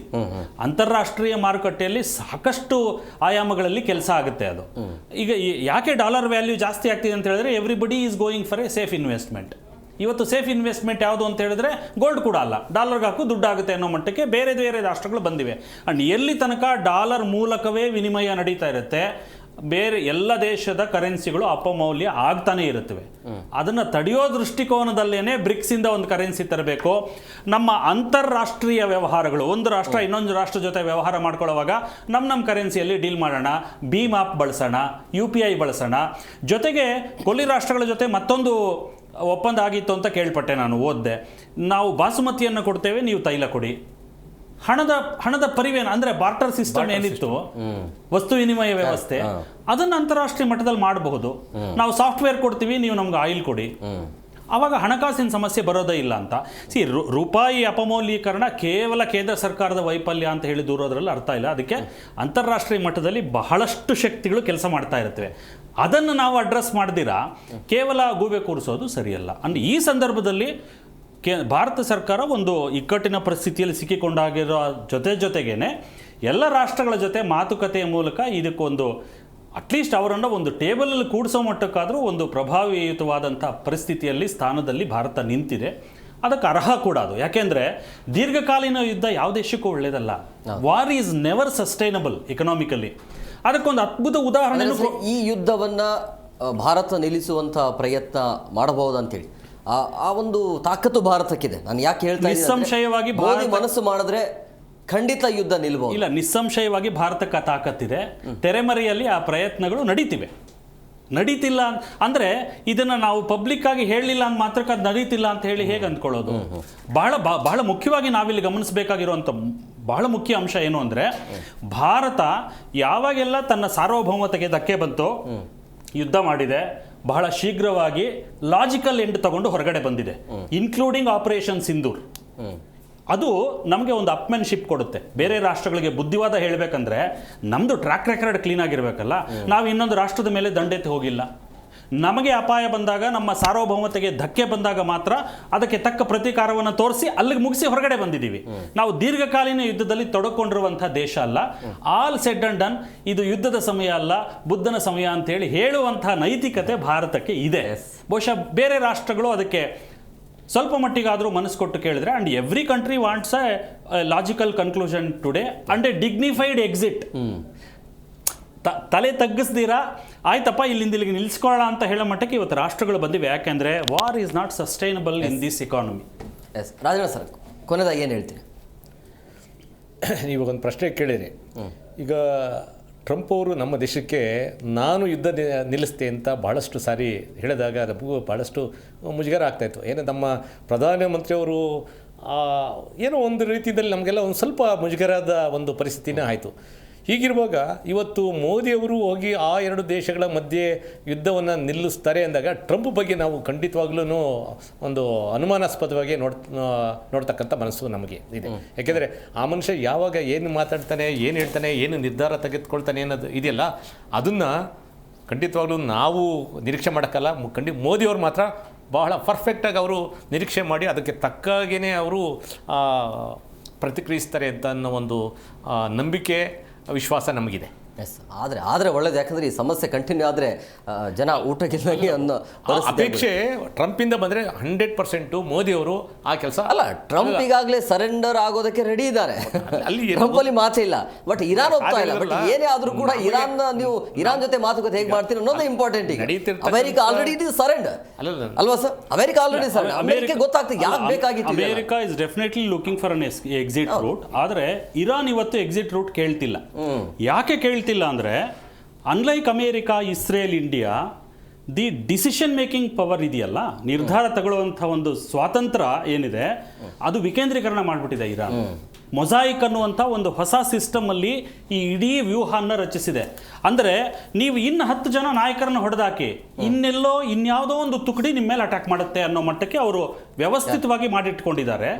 ಆದರೆ ಈ ಸಂದರ್ಭದಲ್ಲಿ ಕೂಡ ನಮ್ಮ ಸಾಫ್ಟ್ ಪವರ್ ಅನ್ನು ಬಳಸಿಕೊಂಡು ಎಲ್ಲ ವ್ಯಕ್ತಿಗಳ ಜೊತೆ ಮಾತಾಡಿ ಒಂದು ಪರಿಹಾರ ಗೋಚಿಸಿದ್ರೆ ಅದು ಭಾರತ ನನ್ನ ಮನೆಯಲ್ಲೂ LPG ಪ್ರಾಬ್ಲಮ್ ಇರಲ್ಲ. ಈಗ ಇರಾನು ನಾನು ಅದೇನು ಇದಕ್ಕೆ ನಿಂತಿದ್ದಿಲ್ಲ, ಅದು ರೆಡಿ ಇದೆ. ಆದರೆ ಕಂಡೀಷನ್ಸ್ ಇದೆ.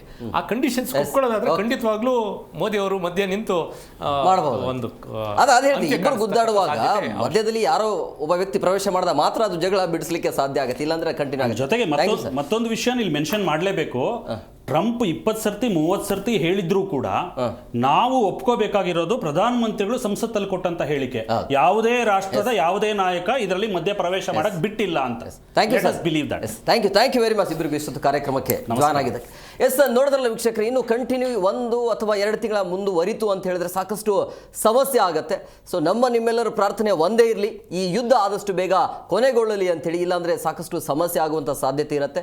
ಪರ್ಯಾಯ ವ್ಯವಸ್ಥೆ ಏನಿಲ್ಲ. ಈಗ ನಾವು ದಿನಕ್ಕೆ 3 ಹೊತ್ತು ಊಟ ಮಾಡ್ತಾ ಇದ್ದೀವಿ, ಈಗ 2 ಹೊತ್ತು ಬಿಟ್ಟು 1 ಹೊತ್ತು ಊಟ ಮಾಡುವಂಥ ಪರಿಸ್ಥಿತಿ ಇದೆ. ನೋಡೋಣ ಮುಂದಿನ ಹಂತಗಳಲ್ಲಿ, ಮುಂದಿನ ದಿನಮಾನಗಳಲ್ಲಿ ಏನೆಲ್ಲ ಆಗುತ್ತೆ ಅಂತ ಹೇಳಿ. ಇದಾಗಿತ್ತು ಇವತ್ತಿನ ವಿಶೇಷ. ಮತ್ತಷ್ಟು ಅಪ್ಡೇಟ್ಸ್ಗಾಗಿ ನೋಡ್ತಾ ಇರಿ ಜಿ ಕನ್ನಡ ನ್ಯೂಸ್, ಸತ್ಯವೇ ಸುದ್ದಿಯ ಜೀವಾಳ.